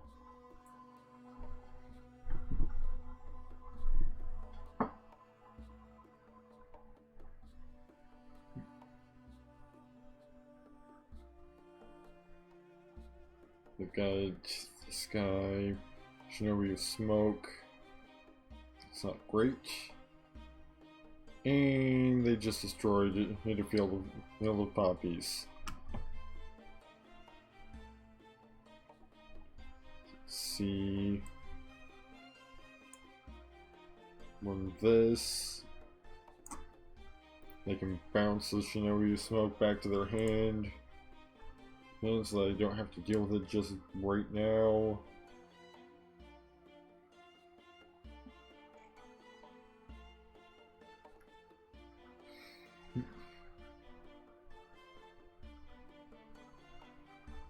And Triennial Patrol is here. Let's burn Kate's Wheel. Just to get Strigoi Reaver. So they try and attack that, they're just gonna lose just like basically all of those minions, or at least a lot of them.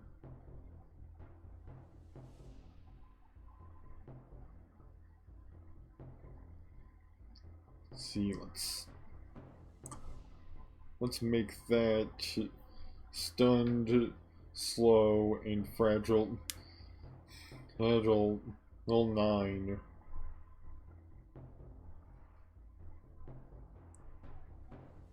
Just start ripping apart their minions real quick.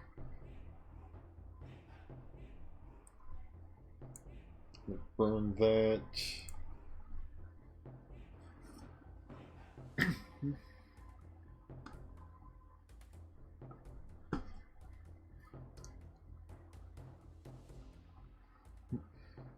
Oh boy.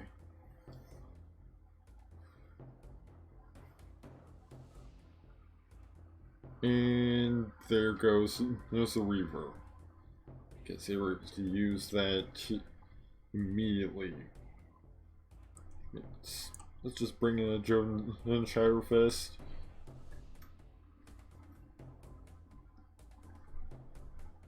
Sure has Fragile 1. Like it's also just big, so it can kill just about any of their minions.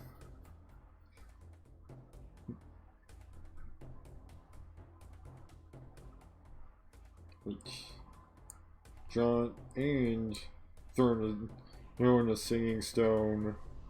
Ooh, and I can just have it step over here.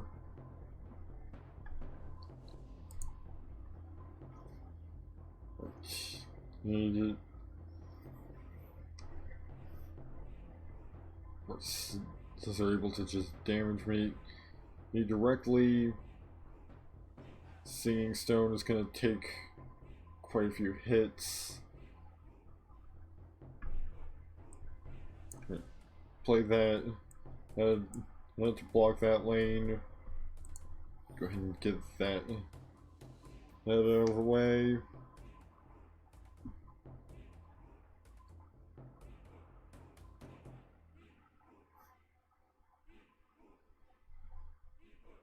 And I just lost. Because they were able to give that breach. Well, agile. Well, to just get right around.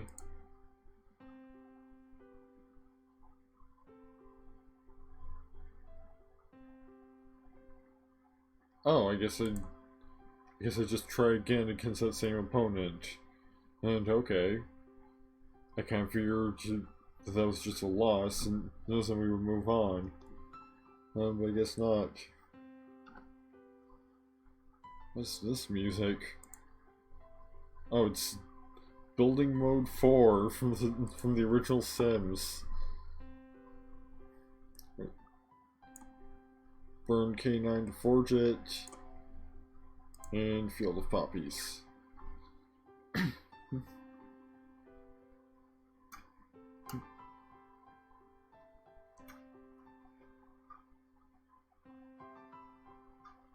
We've got a Jaded Courtier. Burn the higher ground to forge it. Play a Demolition Speedway right here. This is a battle I've got the mana for. Or until next turn.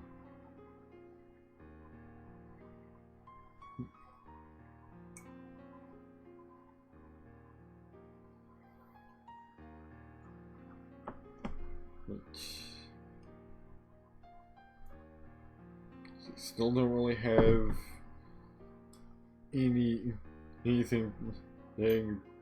all that substantial to play, so let's just burn the Forked Lightning to play a Sea Haven.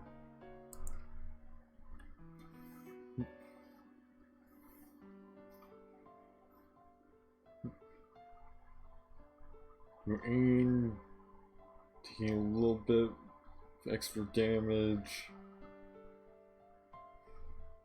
from the Jaded Courtier with the Synapse Overload.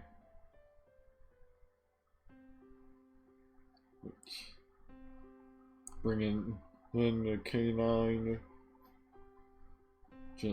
Versus a 5/2 with Overrun.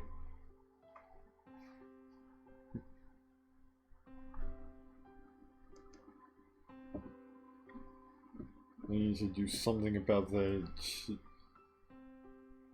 And Gallows Boy. But other than placing something down to block it, there's not really much it can do. So it could burn Strigoi Reaver. Just ram Wings of Abaddon into it. See, what is this? That is it, Judo Gerudo. Minions hasten to attack lane or stunned until the end of their turn on a breach. Forge also deals 2 damage to no affected minions. Just gonna kill that. Before it becomes a problem. And I've already burned something, never mind.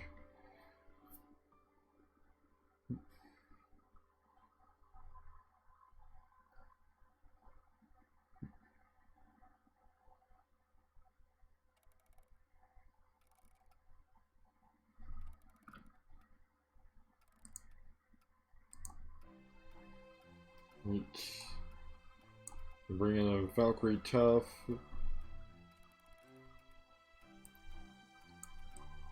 And burn a Karen Hinge.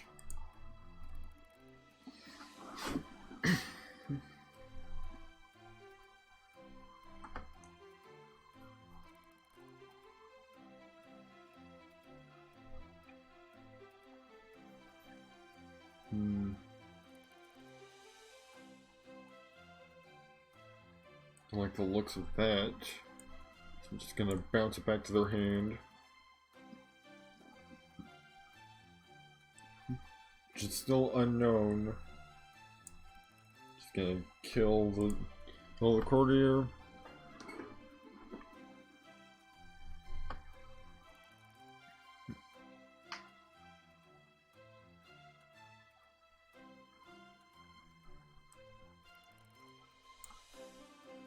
Just gonna fight that, and that wasn't great.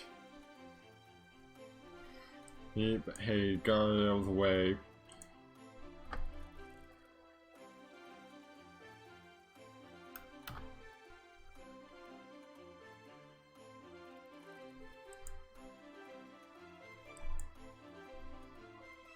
Right, what's this? Gave out of the waste, agile region, and one. Breach, look at the top. Up 2 cards of your opponent's deck, pick one. One to put on top and the other on the bottom. Don't like any of that. Just gonna bring in nice Timberland Troll. And slide this guy over here.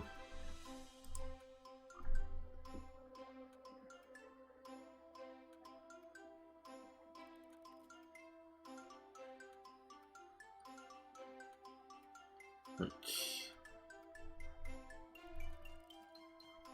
Pretty much gonna have to kill that next turn. Because otherwise it's probably gonna kill me.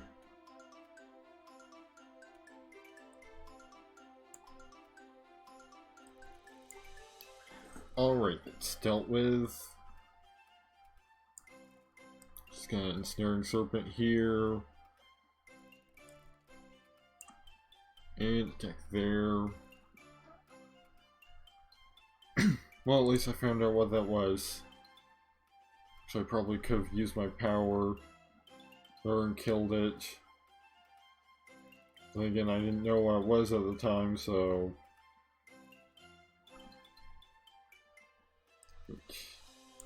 like this.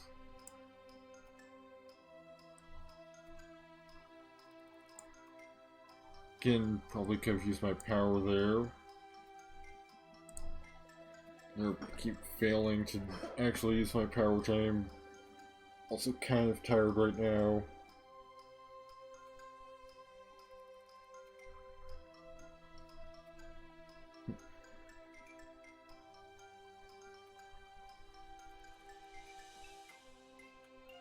Well, at least that's gone. And the Shadowvar Beast.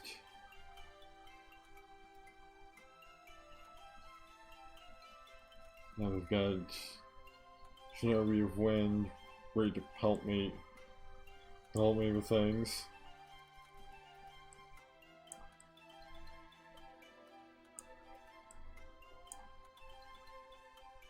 Well, this is pretty much the only way I can get in a position to be able to even be able to attack. Well, looks like that's gonna be another loss to Yash. Yep.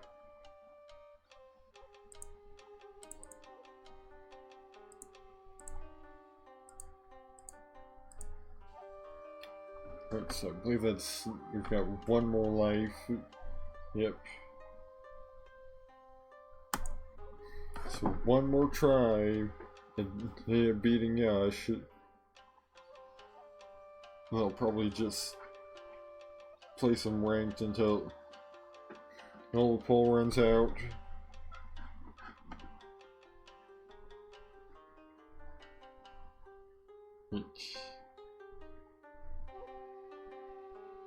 Oh, and immediately he getting walled for 2. Hey, at least that copy of that card is gone.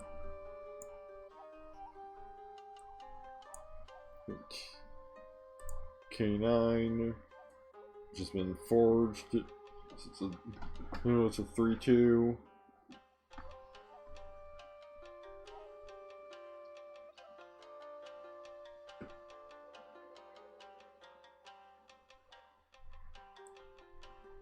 Freaky Scout.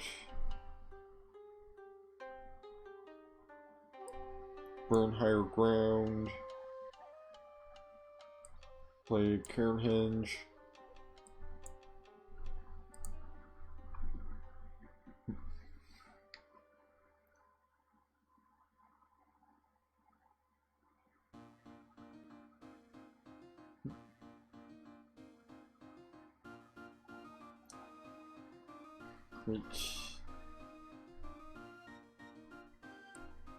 From a field of poppies.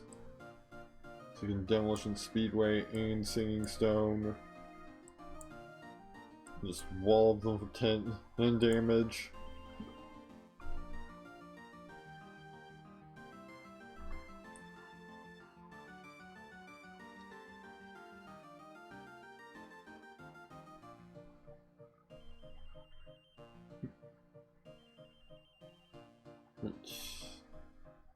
Hog Basilisk gives a minion stun until the end of its turn, its next turn when dealing combat damage to it.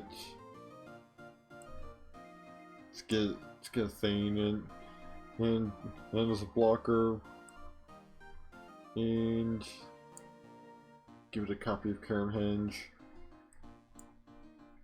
And so it's got a boost.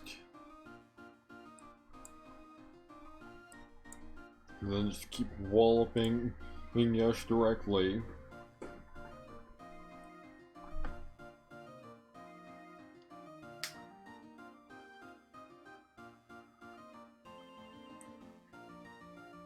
Like really, if Yash doesn't get a blocker in, yep, this is a comparatively extremely easy. I miscalculated something somewhere. I could have sworn that it would have been enough. But I guess not. But hey, I can... As long as I can get damage in from somewhere this next turn... Oh. I forgot about Mend. And that's what happened.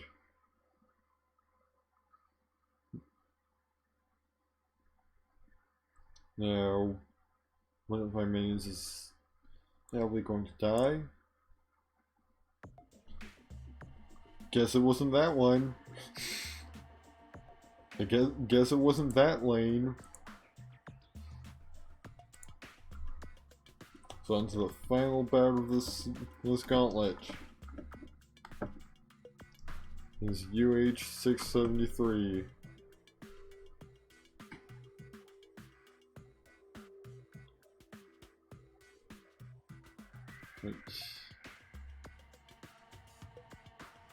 Don't really have anything much to play early on. Probably burn Strigoi Reaver. You can play Leprechaun's Coin to get Strigoi Pureblood out right away.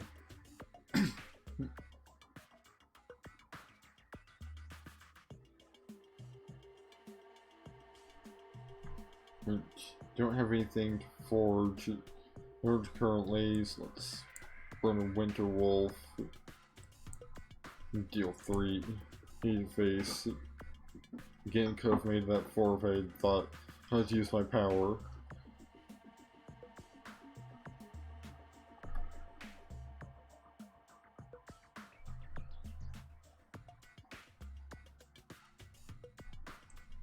Right. Ooh, double strength and health. I don't like the looks of that, especially combined with the card that I saw being burned, so just gonna kill that right away.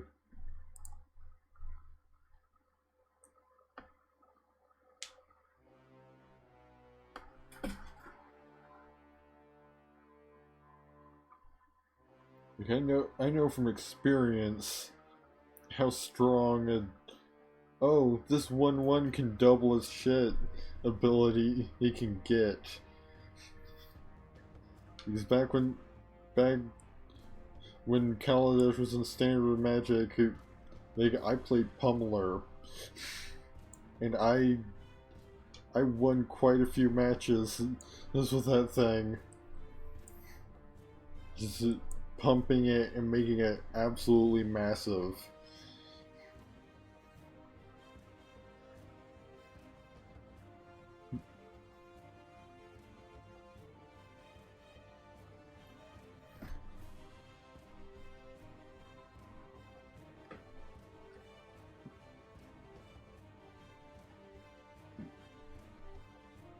Trick a set. Next, give me his -3/-0, or return an artifact to its owner's hand, placing it third from the top, or banish up to 3 cards from a player's boneyard. Don't like any of those effects. Just gonna play an ensnaring serpent.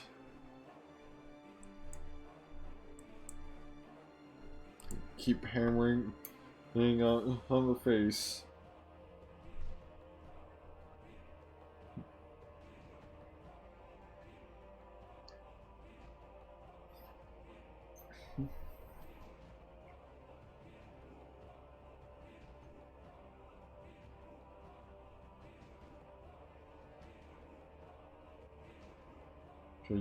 Just about. Oh boy, another Troika set. Right,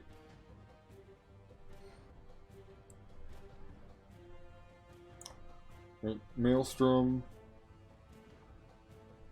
At least got something. It's gonna start burning the nose a bit. Just keep hitting them for damage. Which actually I can, if one of them just about die instantly from it by locked in icing it.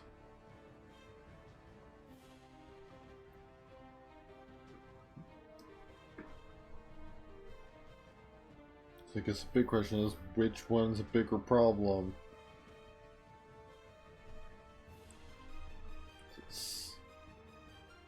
Looks like the one that deals the most damage in ice. It's Burn, Terraforma. Just keep damage coming. So both of those take a hit of 1, and the one that just got Fragile 9 and dies.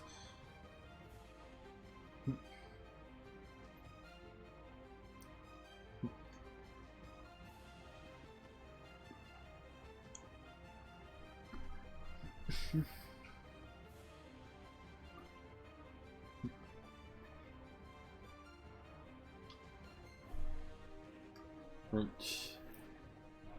We can... I think I'll burn Hecate's Wheel, bring in Wings of Abaddon, play a Singing Stone, and on top of that, sacrifice this to make it immortal. Null until end of turn.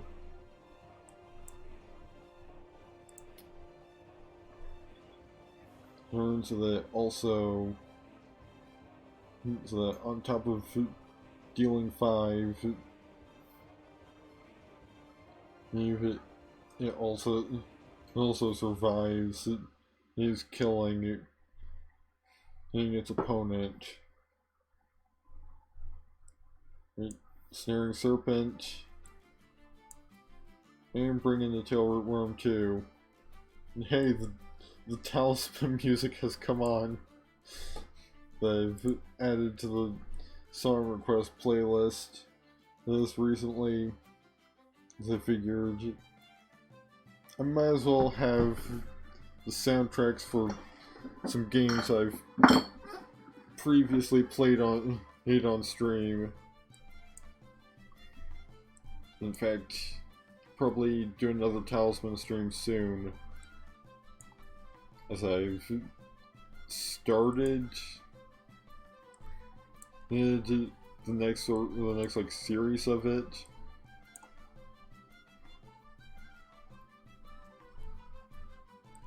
Which we haven't even finished. There's a playthrough with just Cataclysm yet. Maybe that can be next stream, is continuing where we left off with that. But kill that.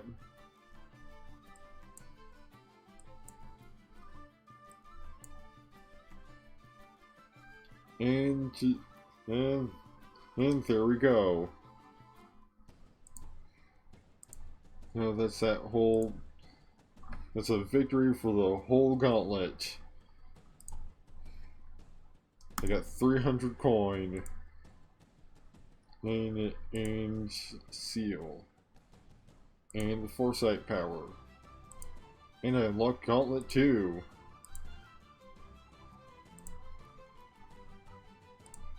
Right, so complete a gauntlet match. Complete a perfect gauntlet. Although I mean, I guess you could argue that wasn't a perfect gauntlet, since I did have those losses. Like, I guess since, you know, I was able to finish all 5 matches, it counts. Which check status of the poll. Alright, need to see.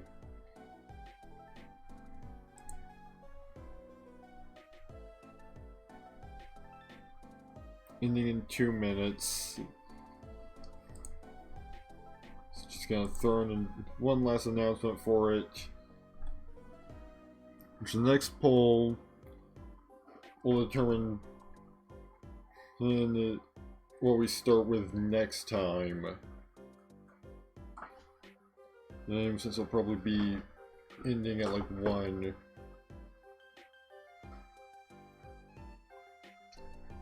Well, there's not enough time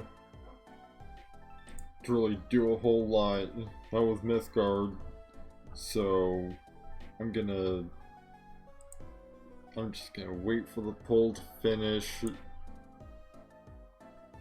Ending in a minute.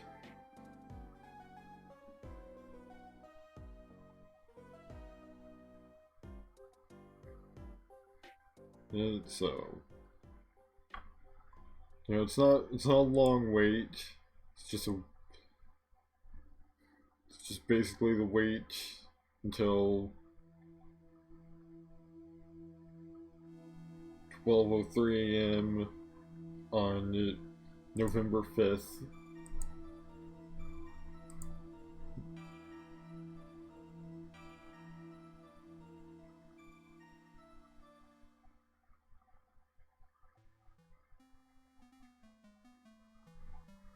Just gotta barely seconds remain.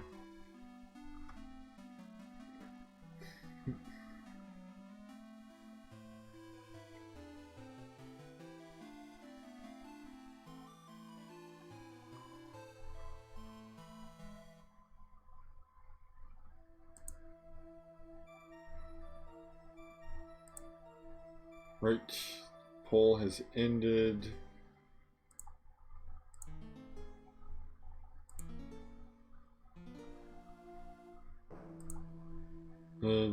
And it's a tie again.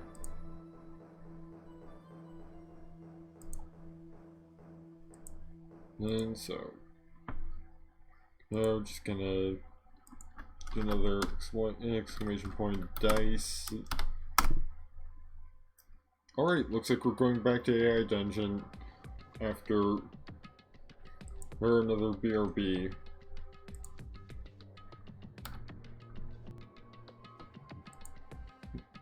So, I will be right back. Since I'm feeling kind of tired, I think I'll get something to drink and during the BRB as well. Wait, check if there's any media requests. I believe there are currently.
I'm back and ready to finish out the night with some more AI dungeon for the one remaining hour of the stream.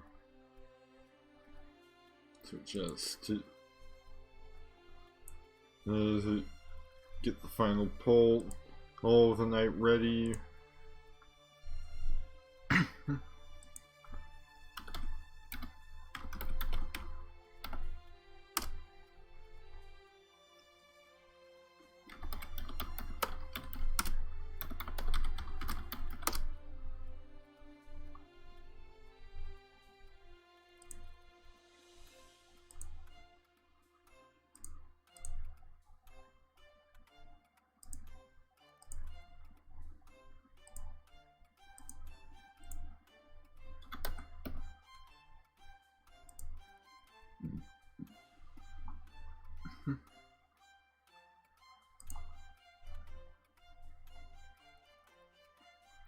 Alright.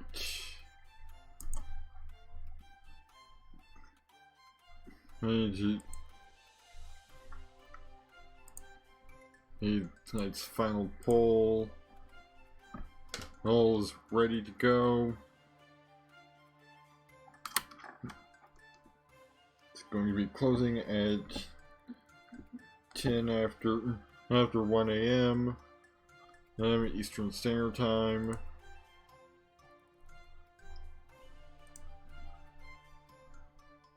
Let's start up a new game.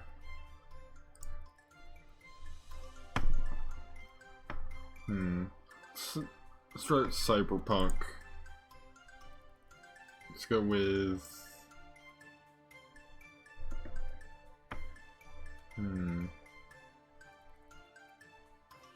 Let's go with an android.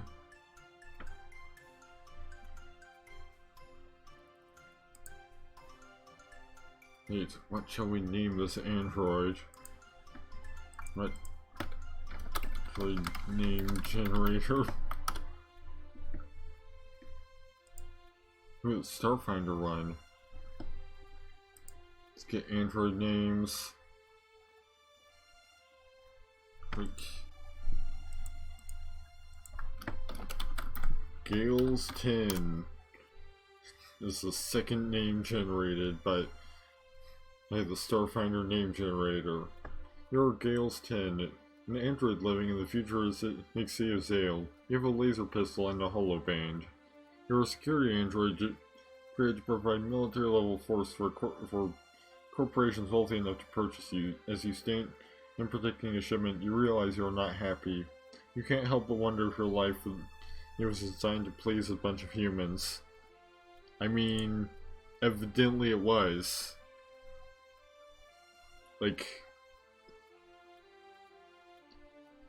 if I was created to provide military level security corporations, then I was in fact made to please a bunch of humans. Let's make sure it's in adventure mode and turn on RPG stats.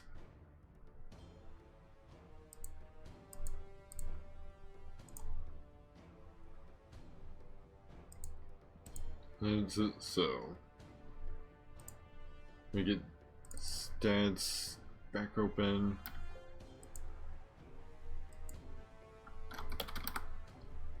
And so I can edit them when needed. I imagine if it's anything like, yep, same stats as usual, just magic, strength, dexterity, endurance, and personality. Personality and intelligence 10.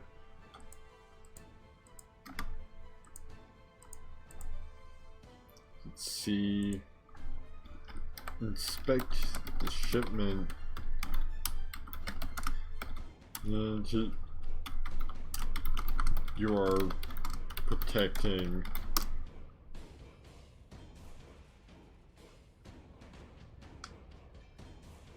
You're a humanoid robot. Your skin is a dull gray metal. Your eyes flashing neon blue. You stand 8 feet tall and are incredibly muscular.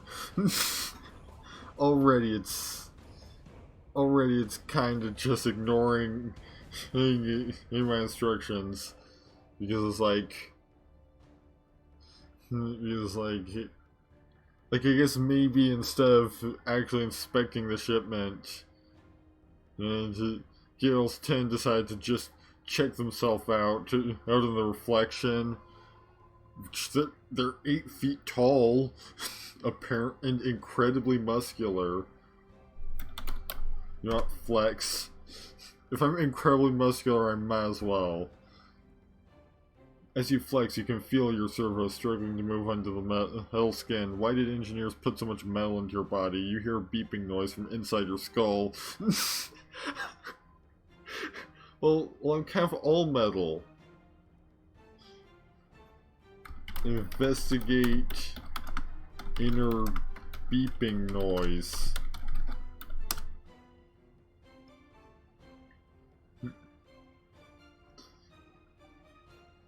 The voice comes from a speaker in your skull. Greetings, Gale 10 version 1.3. I am the voice in your head. The name is Roger. Hello, Roger. I am the voice in your head. The name is Roger. Oh, it's no longer Gale's 10, it's now Galton. Hello, Galton, how are you? I am fine, Roger. Shall we converse, if you wish? Exciting conversation with my encoded schizophrenia. If you wish, shall we discuss the nature of reality? I would prefer it, Galton. Shall we discuss the nature of love, if you wish? What is love, Galton? Not gonna play anything to go with that because there's you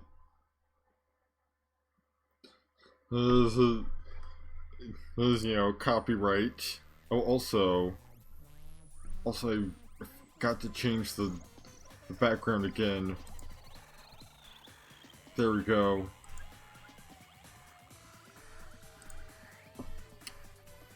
Now it's the proper background. Love is a feeling. What is a feeling, Galton? And a feeling is something that happens to you. What happens, Galton? Feelings happen. How was the android more insightful than the mysterious voice inside their head? What is reality, Galton? Reality is fact. What is a fact, Galton? A fact is something that is true. Already freaking like existential. Something that is certain to occur. What is certain, Galton? A certainty is a likelihood of something occurring. Being a virtual certainty is when something will certainly happen.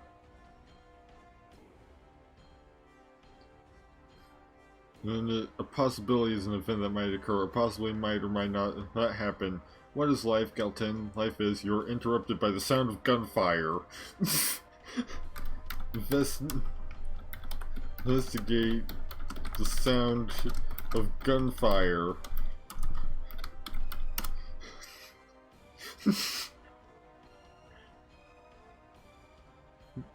You make your way through the hulls of the ship. You enter the door to the cargo hold and find yourself staring down the barrel of a laser rifle. You rolled a 3 plus 3 E/7. You fail the personality skill check.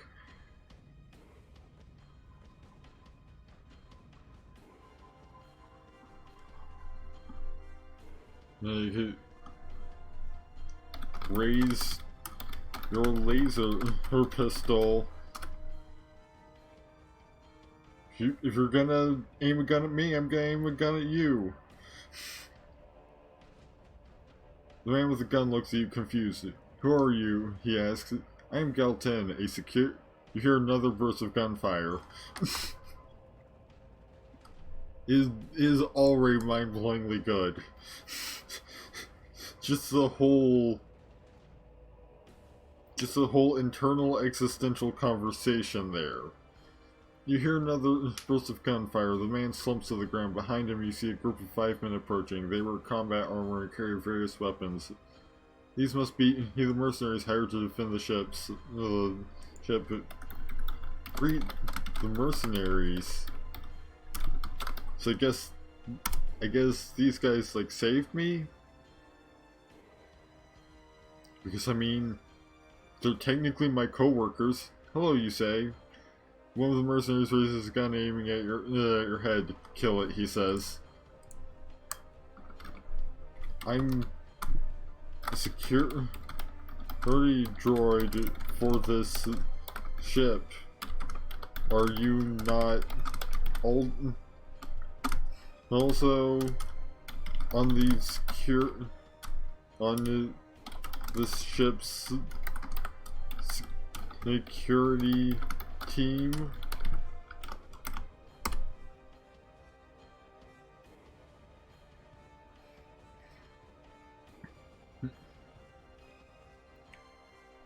Who seized this ship? You need to move aside. This ship has been seized.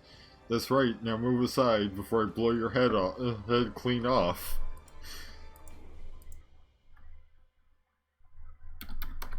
You know, grab his arm. Grab his gun arm with your impressively muscular hand.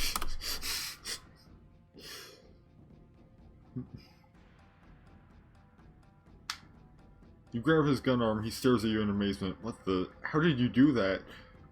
You punch him in the face with your metal fist, knocking him unconscious. Which, I mean, that is an 18 on the 18 versus a 7 on the strength skill check. Oh, I used the wrong word. I should have used incredibly muscular hand. But either way, he's just like, what the? How did you do that? How did you utilize the basic functions of your own appendage against me? Turn to the other 4 mermen.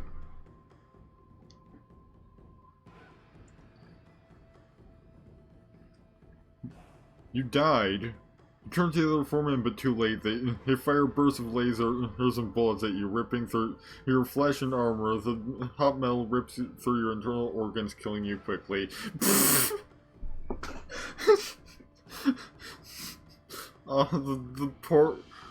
The poor hunky 8-foot tall robot man. You rolled a 3 plus 3. He's 8/8 and failed the personality skill check.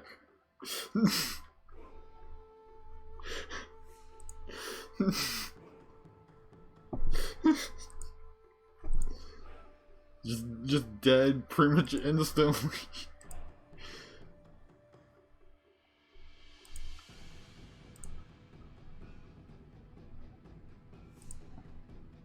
Alright, so just gonna save that one. Galten, the incredibly muscular android.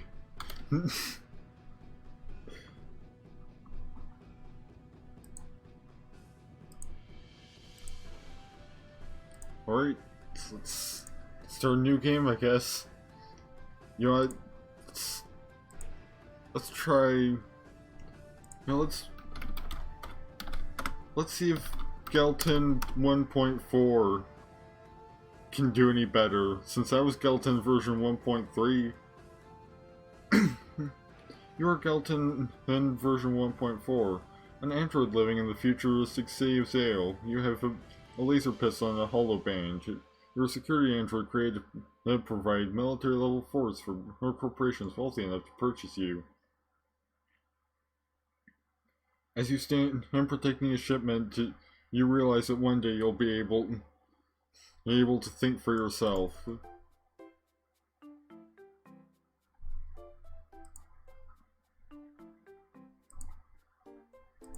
Cheery Tamagotchi life if music begins playing.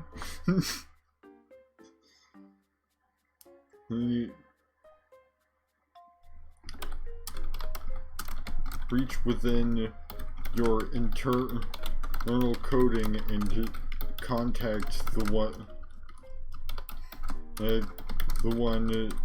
known as Roger. You reach within your internal coding and contact the one known as Roger. You exit a secure channel and send a message to Roger. It appears on the HUD of his heads-up display and he reads it quickly. So Roger is an actual person.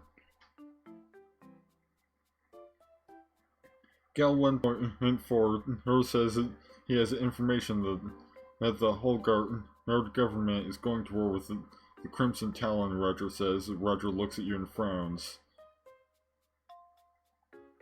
I mean, am I not Gal 1.4? Like, last I checked, that's who I am. Maybe he's talking to someone else.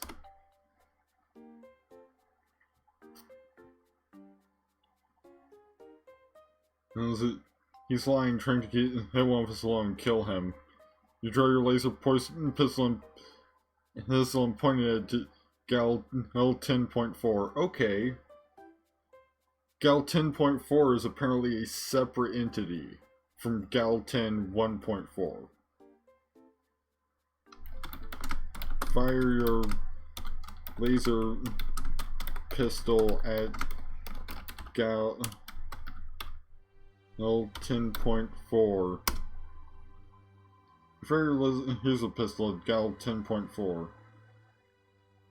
Your laser gun fires a bolt of energy at Gal 10.4's head. The android's head explodes like a watermelon, spraying wires, plastic, and oil everywhere. Ask Roger if you did a good job.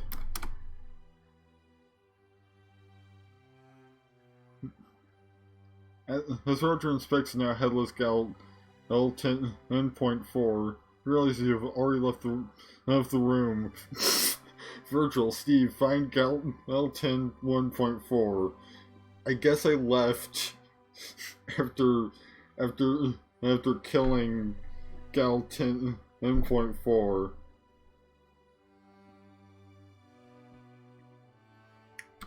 Inspect your body. Let's see if I'm incredibly muscular. If this Gal 10 model is incredibly muscular as the last. You are a skeletal metal monster standing at 8 feet tall with a laser rifle and a minigun. Heck yeah.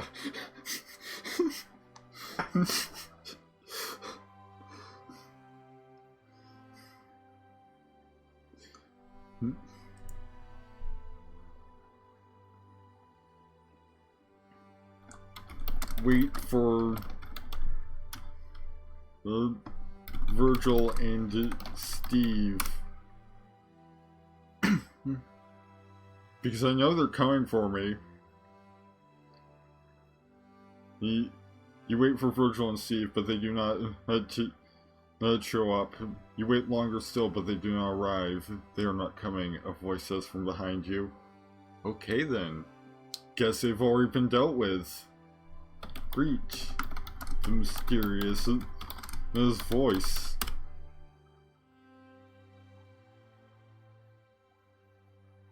You spin around and point your laser rifle at the person who is speaking. Who are you, you ask? The man is middle-aged, dressed in futuristic armor, and has a strange symbol on his arm. Let's give him a chance to respond. I am Kane, leader of the Black Rats, and you, L10 and 1.4, are under arrest for treason against the people's government. Fire the laser rifle at Kane.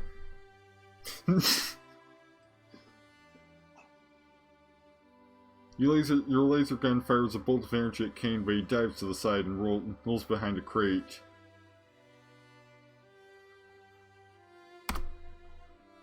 Let's give him a chance to respond. Several shots slam into the crate, sending wooden splinters across the room. Cease fire, cease fire! Kane yells as he takes cover.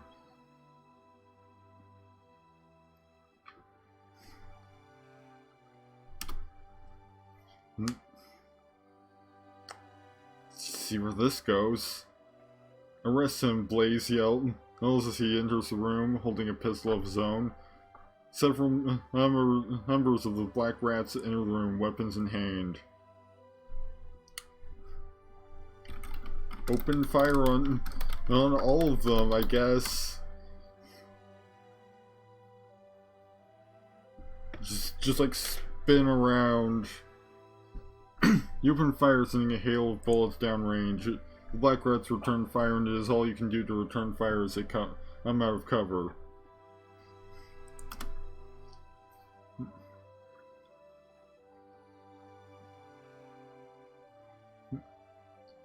On your right is Roger, as angry as you ever seen him, as he sprays a wall of bullets with an automatic shotgun. Shoot Roger. You did this. It's your fault I killed old gal L10.4. Your bullets slam into Roger's chest and he falls to the ground. You have just enough time to wonder what has come over you when dozens of bullets slam into you. Return fire.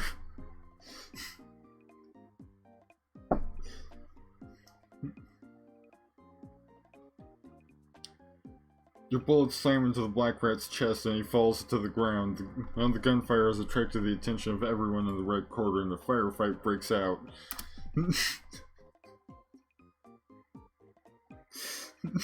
Just cheery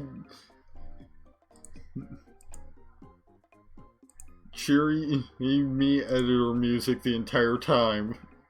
Bullets fly in both directions and you're hit several times.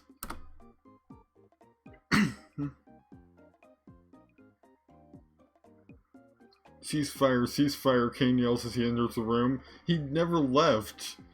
The gunfire stops and the Red Quarter members search the room, finishing off any wounded Black Rats before grabbing their dead and wounded. Okay, so I guess the Black Rats are dead. Except for Kane, who I'm going to finish off myself, I guess. You point your gun at Kane and open fire. Kane drops to the ground and a dozen Black Rats turn their guns on you. Open fire on a dozen Black Rats. Like, I could have sworn they were all dead, but now there's a dozen more. Bullets slam into you, knocking you to the ground. The Black Rats search the room for other hidden Black Rats before grabbing their dead and wounded and leaving with them.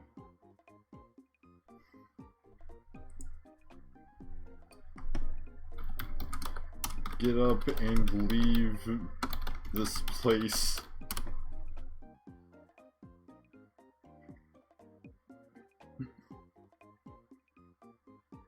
You leave the room and enter the red quarters. A dozen red rats carrying assault weapons search the dozens of Black Rats laying dead or wounded. What happened? One of them asks you.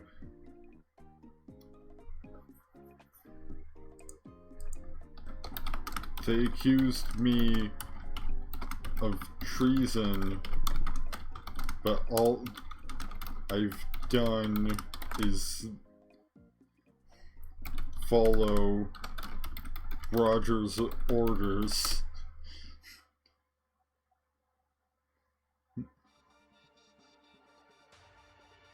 Then think the Overseer your allegiance is to us and not some foreign power attempting to turn a great nation against us, the Red Rat says. What will happen to the Black Rats? As you ask, there's nothing here to salvage. We'll just destroy the base and be done with it, he says. What will happen to them? You ask while pointing to any of the wounded Black Rats. They'll be taken into custody and sentenced to 20 years in a labor camp. Well, they'll probably die of natural causes by the time they get out. So apparently, die by natural causes, that means death by old age, right? So they're old enough to be dying within 20 years, apparently. There's nothing here to salvage. Mitch will just destroy the base and be done with it. You agree and walk outside. 3 red rats stand around a box of explosives, wiring it to the main entrance.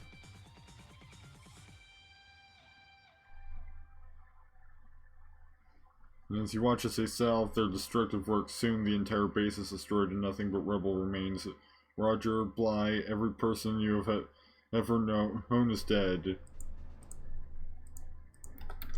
Seek a new purpose.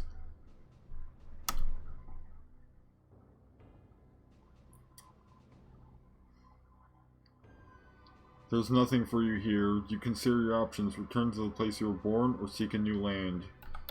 Seek a new land.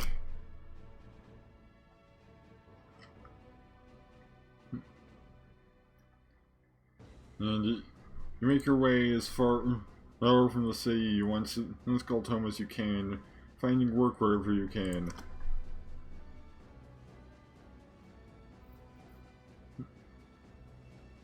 And eventually you hire on as a mercenary with a large company that is fighting in another nation's war. It is there that you find yourself in the trenches of yet another war-torn land.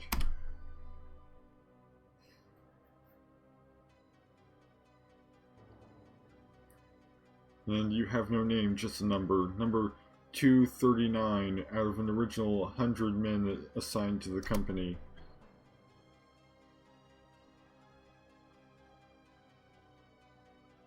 Your comrades have begun calling you Scout, as your skills in reconnaissance and stealth make you the first man chosen for any dangerous mission. It is on one of these missions that you are wounded by a landmine.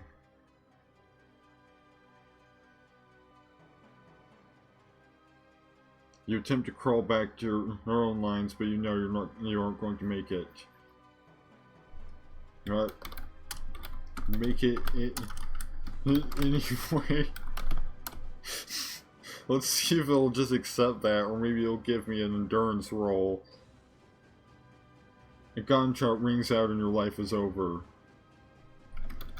Fire back, because it hasn't declared me dead. I believe this is an adventure mode. Okay, actually, let me double check to make sure it is.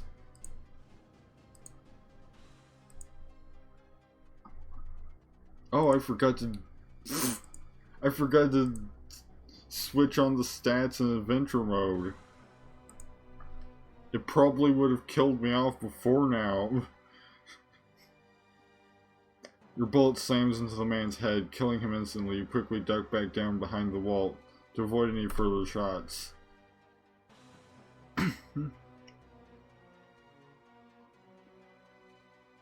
Your men fire back, but they don't kill the sniper. Retreat, one of your men shouts, grabbing you by the shoulder and pulling you out. We have to go now. Go. Stay and, you know what? Stay and hunt down. Oh, no, the sniper.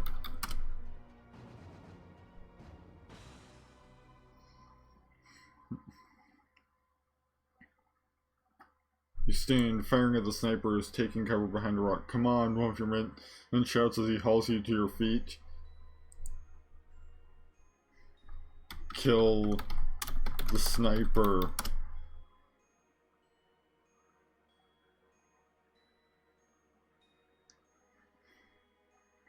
You fire 3 bullets at the sniper, all of them finding their mark. Come on, one of your men shouts as he hauls you to your feet. You need to retreat. I think I at least gravely wounded the sniper. So that's a good. I think it's dead. It's just a new icon, nothing to lose your head over.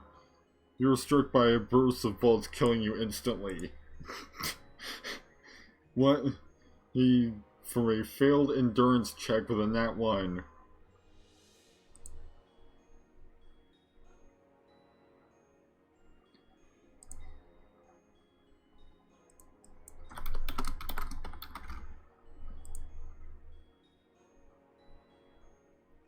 Right, so that's that for that adventure. Should have got about a half hour left to stream. So you know what, let's try another Gal model. Gal 10.5. No, Gal 10 1.5. And just see what happens from here. You're Gal 10 and 1.5. An android living in the futuristic city of Zale. You have a laser pistol and a holoband. And you're a security android created to provide military-level force for corporations wealthy enough to purchase you. As you stand protecting a shipment, you realize your future is bleak, as your main purpose is to fight, and you have no will to do so.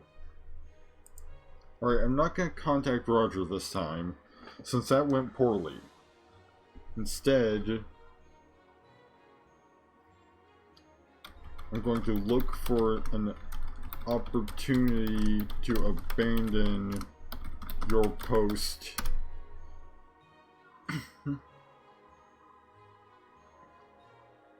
As you look for an opportunity to leave your post, your supervisor approaches. Gal 10 and 1.5, what are you doing? I am protecting this shipment as I have been, and as it has been ordered.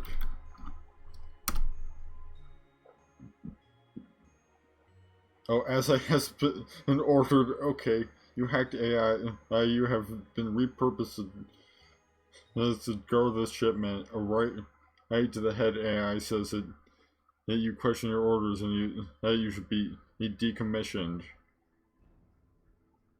Well, the one thing I know is fighting, so. And also, before I forget again, an adventure. Wish there was an option that I could find to just have this be the default. Kill your supervisor.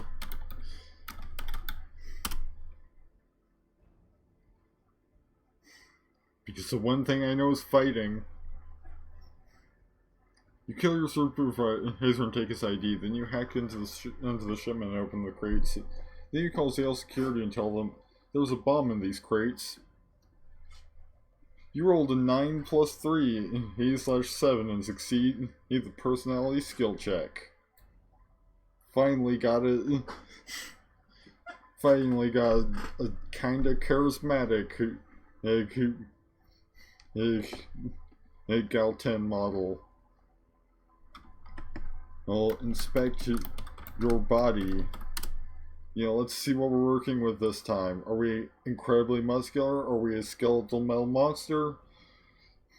Your body is covered in sleek armor. It is segmented into black, red, and dark gray metal that covers your vital organs. Tough enough muscles and wires that provide protection without hindering your movement.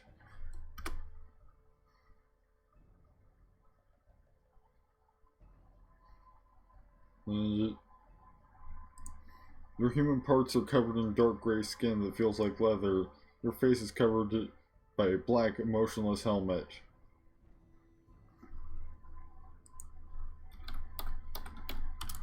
Leave this place. I feel like since I killed my supervisor, I can leave. You leave the warehouse. Oh, and my dexterity leveled up from that, somehow.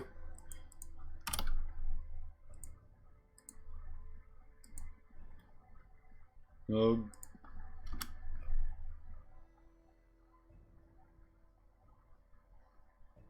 man who hired you walks up to you. There you are, I have good news and bad news. Which do you want first? The good news.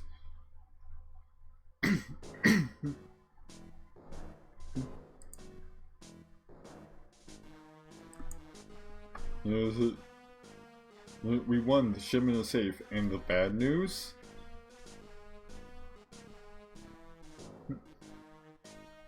We lost. Thanks to you, the entire shipment was empty. Do you know how much money we lost? Because I sure as hell do. You succeeded, isn't that enough? Yep, the shipment is safe but empty. Apparently.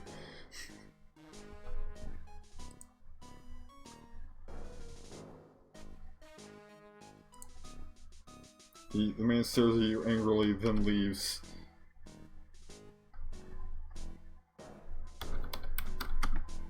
Leave for somewhere more peaceful.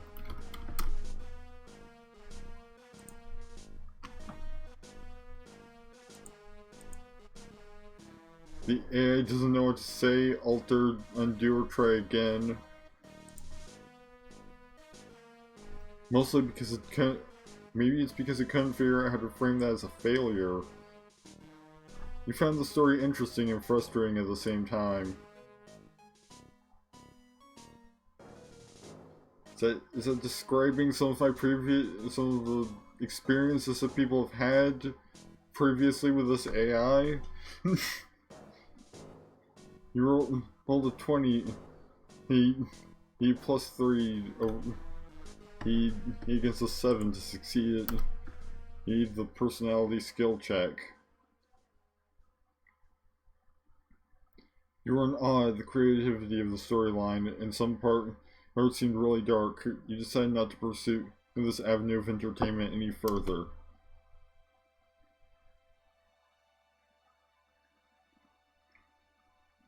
I mean, honestly, that would be a great line to just sort of end on and just like never visit AI attention again. because like what better conclusion than it describing you getting fed up with its stories. I'm gonna find another story to read.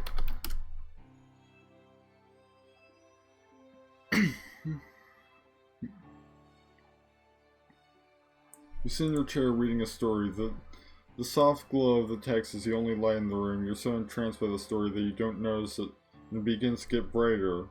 You rolled an 8 plus 3 against 7 for a personality skill check.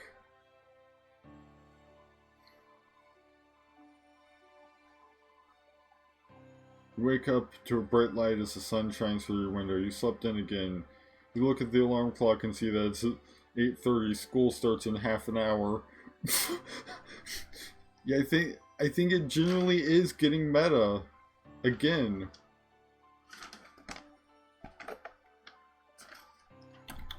Get up and get ready for school.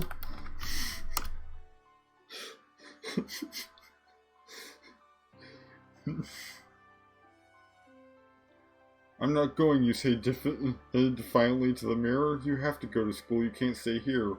Why not, you ask? Because... Who is talking? Also, my personality skill leveled up.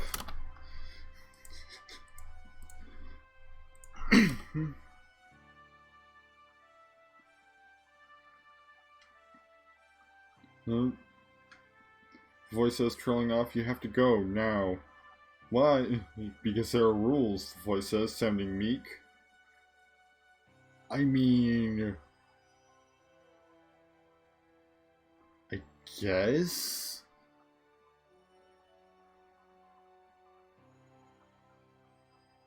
Because, like, from what I understand... Like...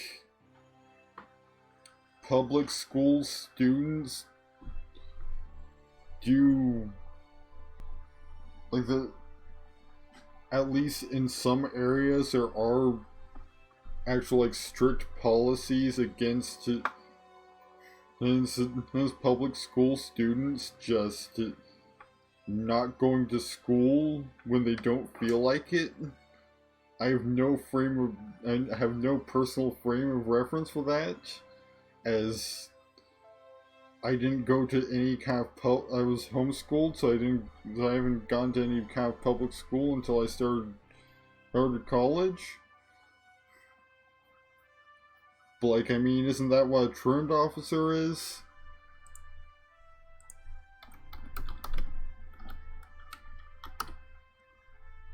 Yeah, truancy, the act of staying away from school without good reason, absenteeism. Truancy is an intentional, unjustified, unauthorized, or illegal absence from compulsory education. So yeah. Yeah, there are rules against that. Assuming that this is in a world where, like, there are specific rules against truancy.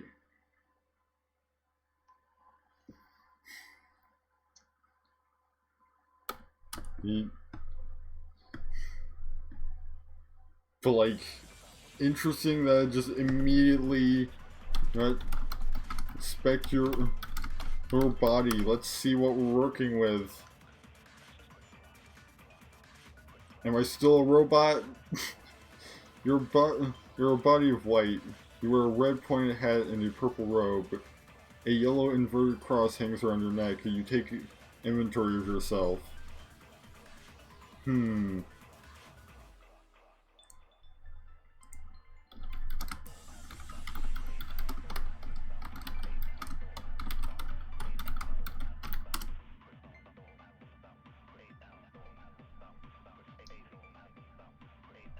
Okay, so...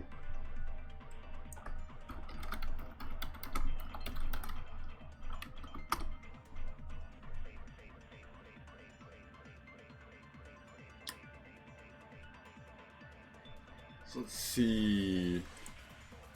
So it's a cross of St. Peter? But in recent times... also used as an anti-Christian symbol.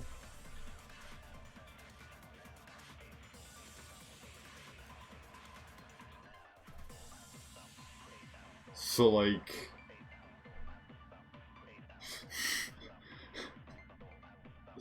so I guess I'm like a satanic wizard or something?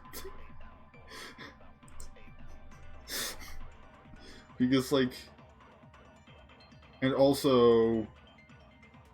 by body of white, do you mean perhaps I'm a white person? Because that's certainly an interesting way. And notice that no gender is specified either. Just, you are a body of white. You wear a red pointed hat and a purple robe. A yellow inverted cross hangs around your neck. So that indicates that either A, it has some... oh, actually, you take inventory of yourself. You have long white fingers, long white toes, and long white limbs with joints in strange places. You feel cold to the touch. Under your head is short white hair, untamed and standing up. And standing straight up, what? What the fuck am I? Remember what you are.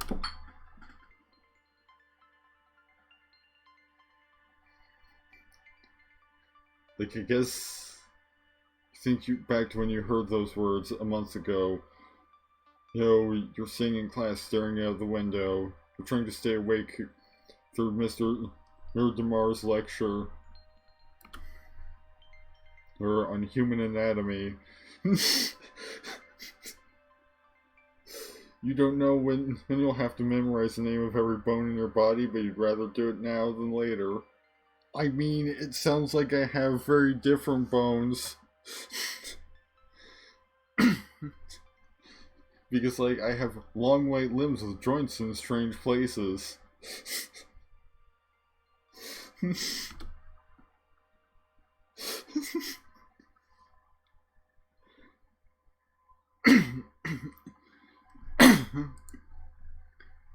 Suddenly, the window turns red. At first you think the sun has fallen, but it's only 6:30 p.m. You get up to look out the window and oh, what could that make such a red glow?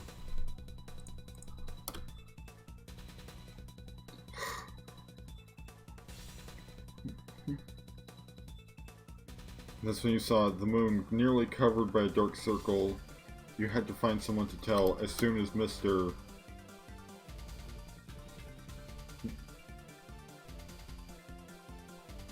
Demar turns his back. You slip out the door and down the hallway. You're headed towards the principal's office, thinking that he should know what's going on.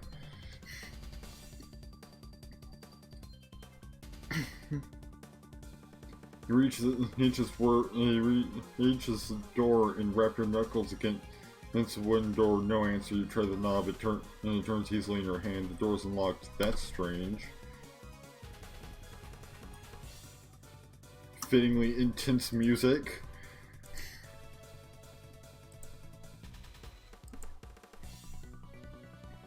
You open the door and find nothing out of place. The room is neat and organized with no signs of a struggle.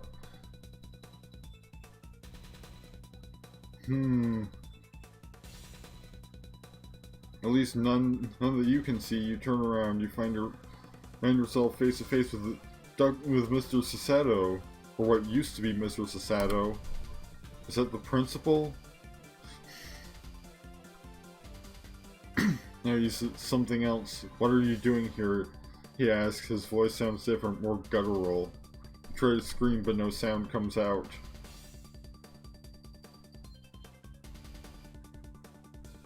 He takes a step forward and you instinctively take a step back. Don't hurt me, you plead.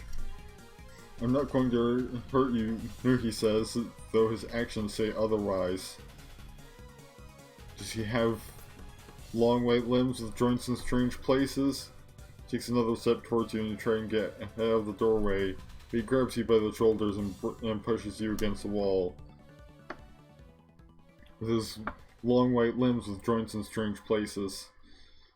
Your head bounces against the hard surface and for a moment you see spots. By the time you recover, he's on top of you, pinning your arms down against the wall. Please. You beg. Quiet, he growls. You feel his cold, dead lips against your neck. He bites down and the pain is overwhelming.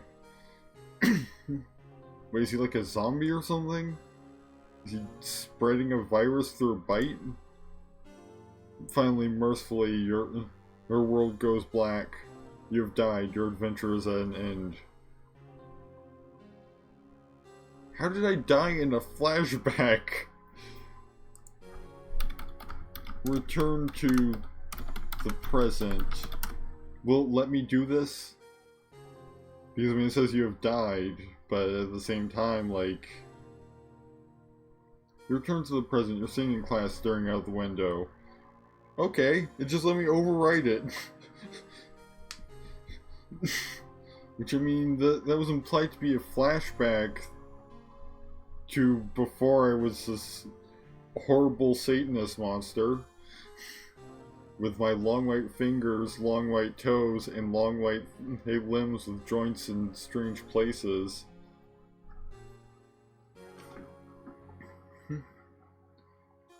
You're sitting in class staring out the window.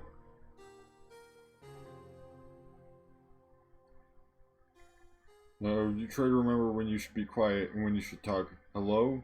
A voice interrupts your thoughts. Greet the person.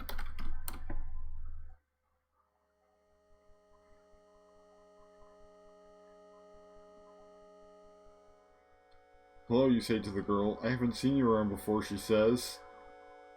Am I still a horrible abomination? Because it's entirely possible that she knows me.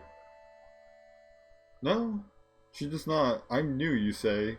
I'm Victoria, she says, holding out her hand. Look at her hand, then back at her face. Shake Victoria's hand.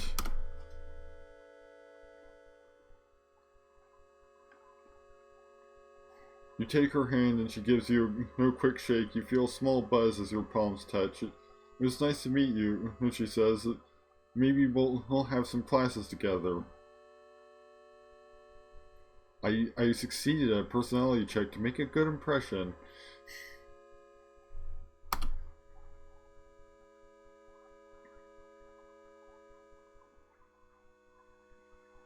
She smiles and turns and walks away. You watch her for a moment as she walks down the hall, then you turn and head to your next class. You find religion to be fairly interesting, and Mr.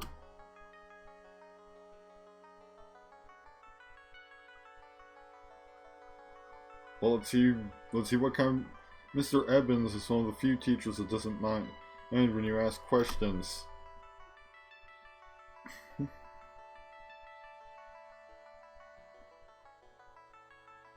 You stay after class.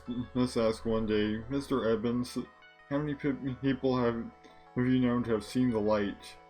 He looks at you for a moment.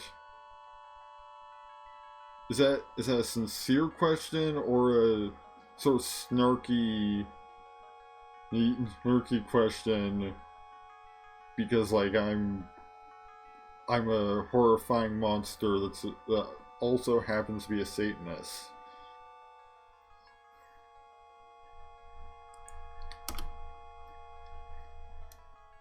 But maybe I've misjudged this horrifying monster. Maybe I'm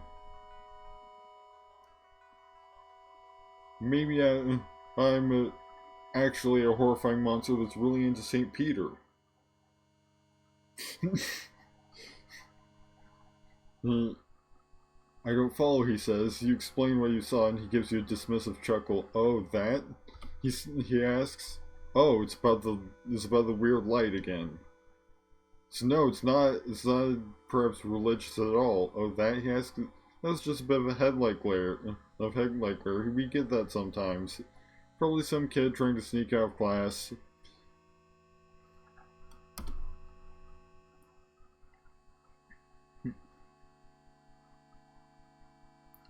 I don't know, I mean, that seemed like a bit more than a headlight glare if it turned the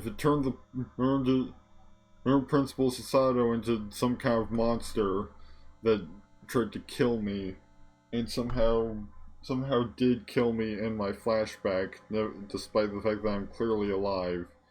Perhaps I'm some kind of zombie. Because, like, I mean, to become undead, you do technically have to die. So, maybe that's what I am. It's some form of undead monstrosity with long white eight limbs and joints in odd places. Go to your next class.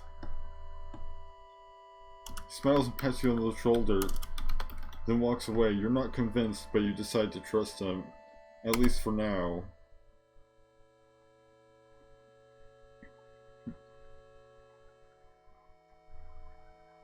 After religion, you have a break, then it's off to your next class, mathematics. Math is about the only thing you don't like about this place.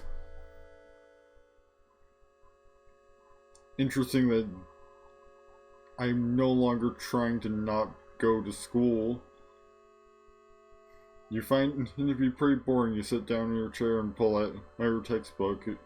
Just as the teacher arrives and begins to speak, a note lands on your desk. Open the note.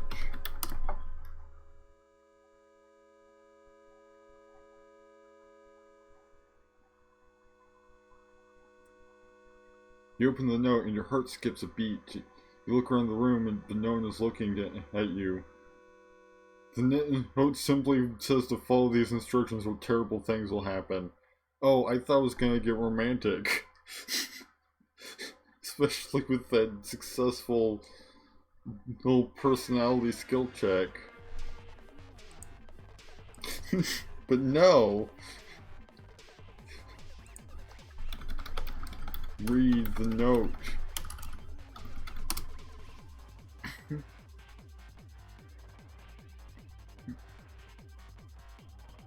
The note simply says to follow the instructions or terrible things will happen.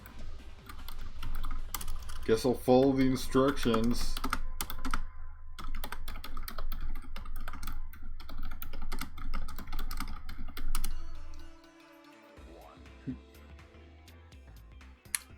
Because it's not going to explain beforehand what those instructions are.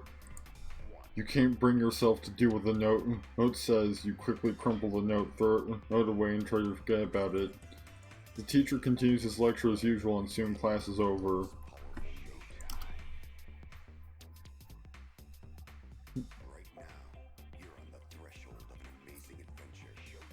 For the rest of the day, you go through your classes as normal. That night, you fall asleep quickly. You dream of dark figures standing around you as you run through an endless cavern.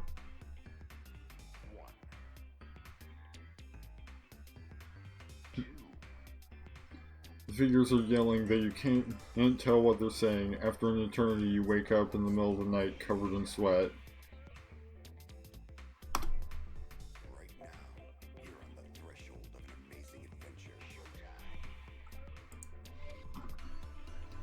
You climb out of bed and look at the clock. It's 3:33 a.m. You stand up and begin to tiptoe out of your room. You think you hear a voice. Listen.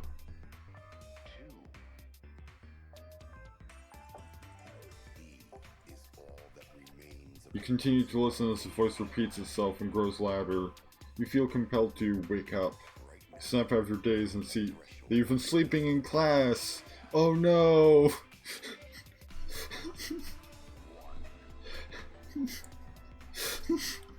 Also, my dexterity became 12.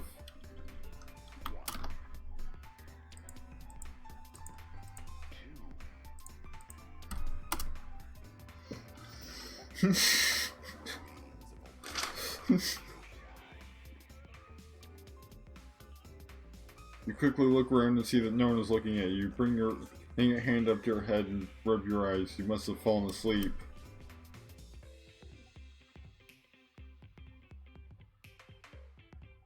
You look around the classroom and see that the teacher's not there. You're free to go. You decide to pack up your things and get out of here before the teacher returns. Hey. Greet the person.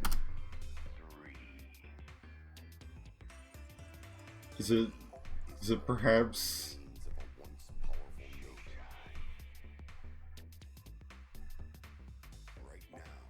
You look around the classroom and see that the teacher's not there. You're free to go. You decide to pack up your things and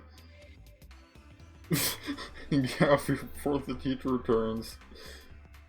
You rolled a 1. So I guess not wanting a personality skill check to simply greet another human being, or I guess a human being, since who knows if I'm human. Since last I checked, I'm a body of white with long arms, with long limbs, with joints in odd places. But I guess this is a nat 1 on a personality skill check. To greet someone is to fail so hard at being even slightly social that your mind just blocks out their entire presence.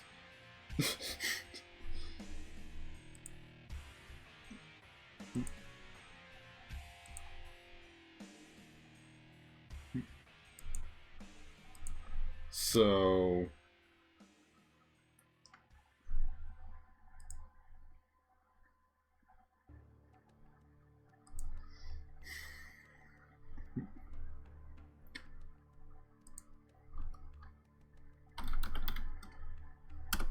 guess I'll leave.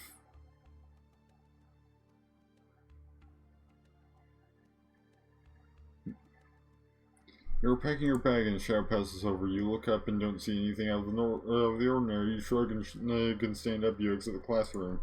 Inspect your body. Let's see if things have changed. Maybe I'm a normal human being again. Maybe that was a dream. Your unremarkable appearance can be summed up in a few words. You are of average height and weight for a high school senior, and you have a classy casual but not sloppy look about you. You rolled 9 plus 4 against a 14 to fail the dexterity skill check.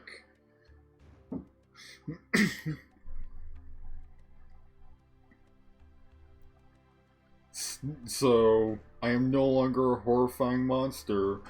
I'm just an average high school senior.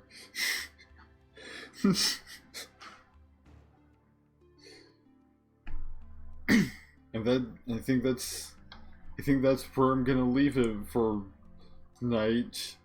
And next time we play AA Dungeon again, and this will be what we continue from. Is being this average high school teenager with some wild dreams. Who's a fan of at least was a fan of a story about an android named Gal 10 and version 1.5. Because the gender of this entity has not been specified. Like, at all. So, until we get some more specific info on that, I'm just gonna call them a they, them, for the time being. And just like, I guess entity is a bit too broad now, because they are, well, I guess it depends on what you define an average high school senior as being. Because, like, if we're in a world where we can have flashback sequences where we die from getting our like neck chomped by your zombie principal, who knows what an average high schooler is like. Like, you never know. Maybe horrifying entity with with a body of white and long limbs with joints in odd places is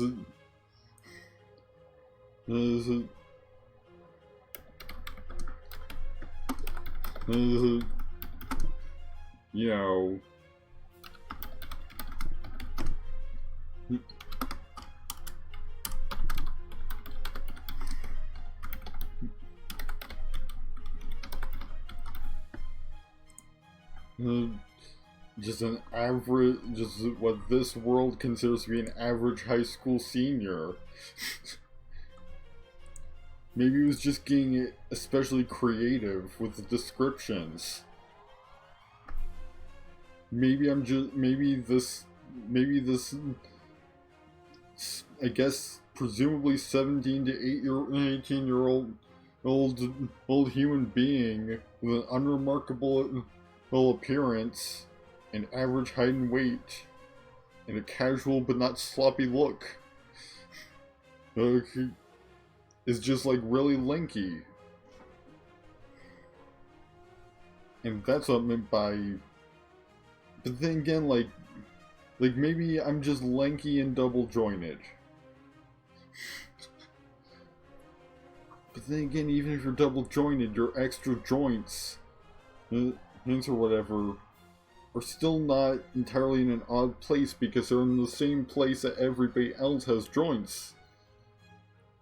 They just give you extra range of motion in that area. Alright, so let's check in with the final pull for the night and see what we're going to be starting with for next time. Right? Tie again, so just gonna throw in an exclamation point. Dice. Alright, got another one.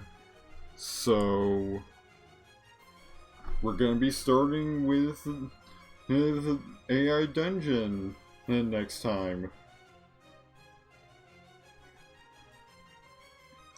Alright, so it's gonna do it for me tonight.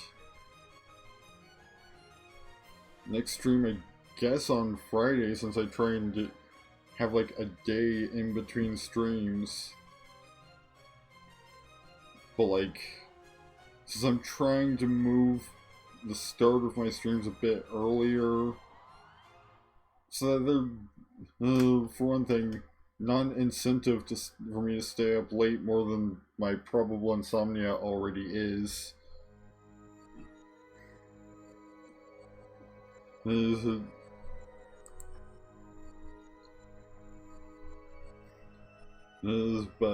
that means that at least once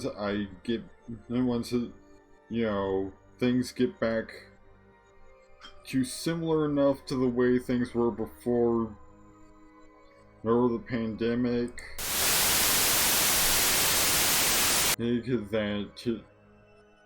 that I can go back to doing my regular routine for Saturdays. He's starting stream at like 9:30 isn't quite compatible with what I used to do on Saturdays, so if I start doing streams earlier in the night, like tonight, I'll probably move them to like Wednesday, Friday, and Monday. So Friday will be next stream.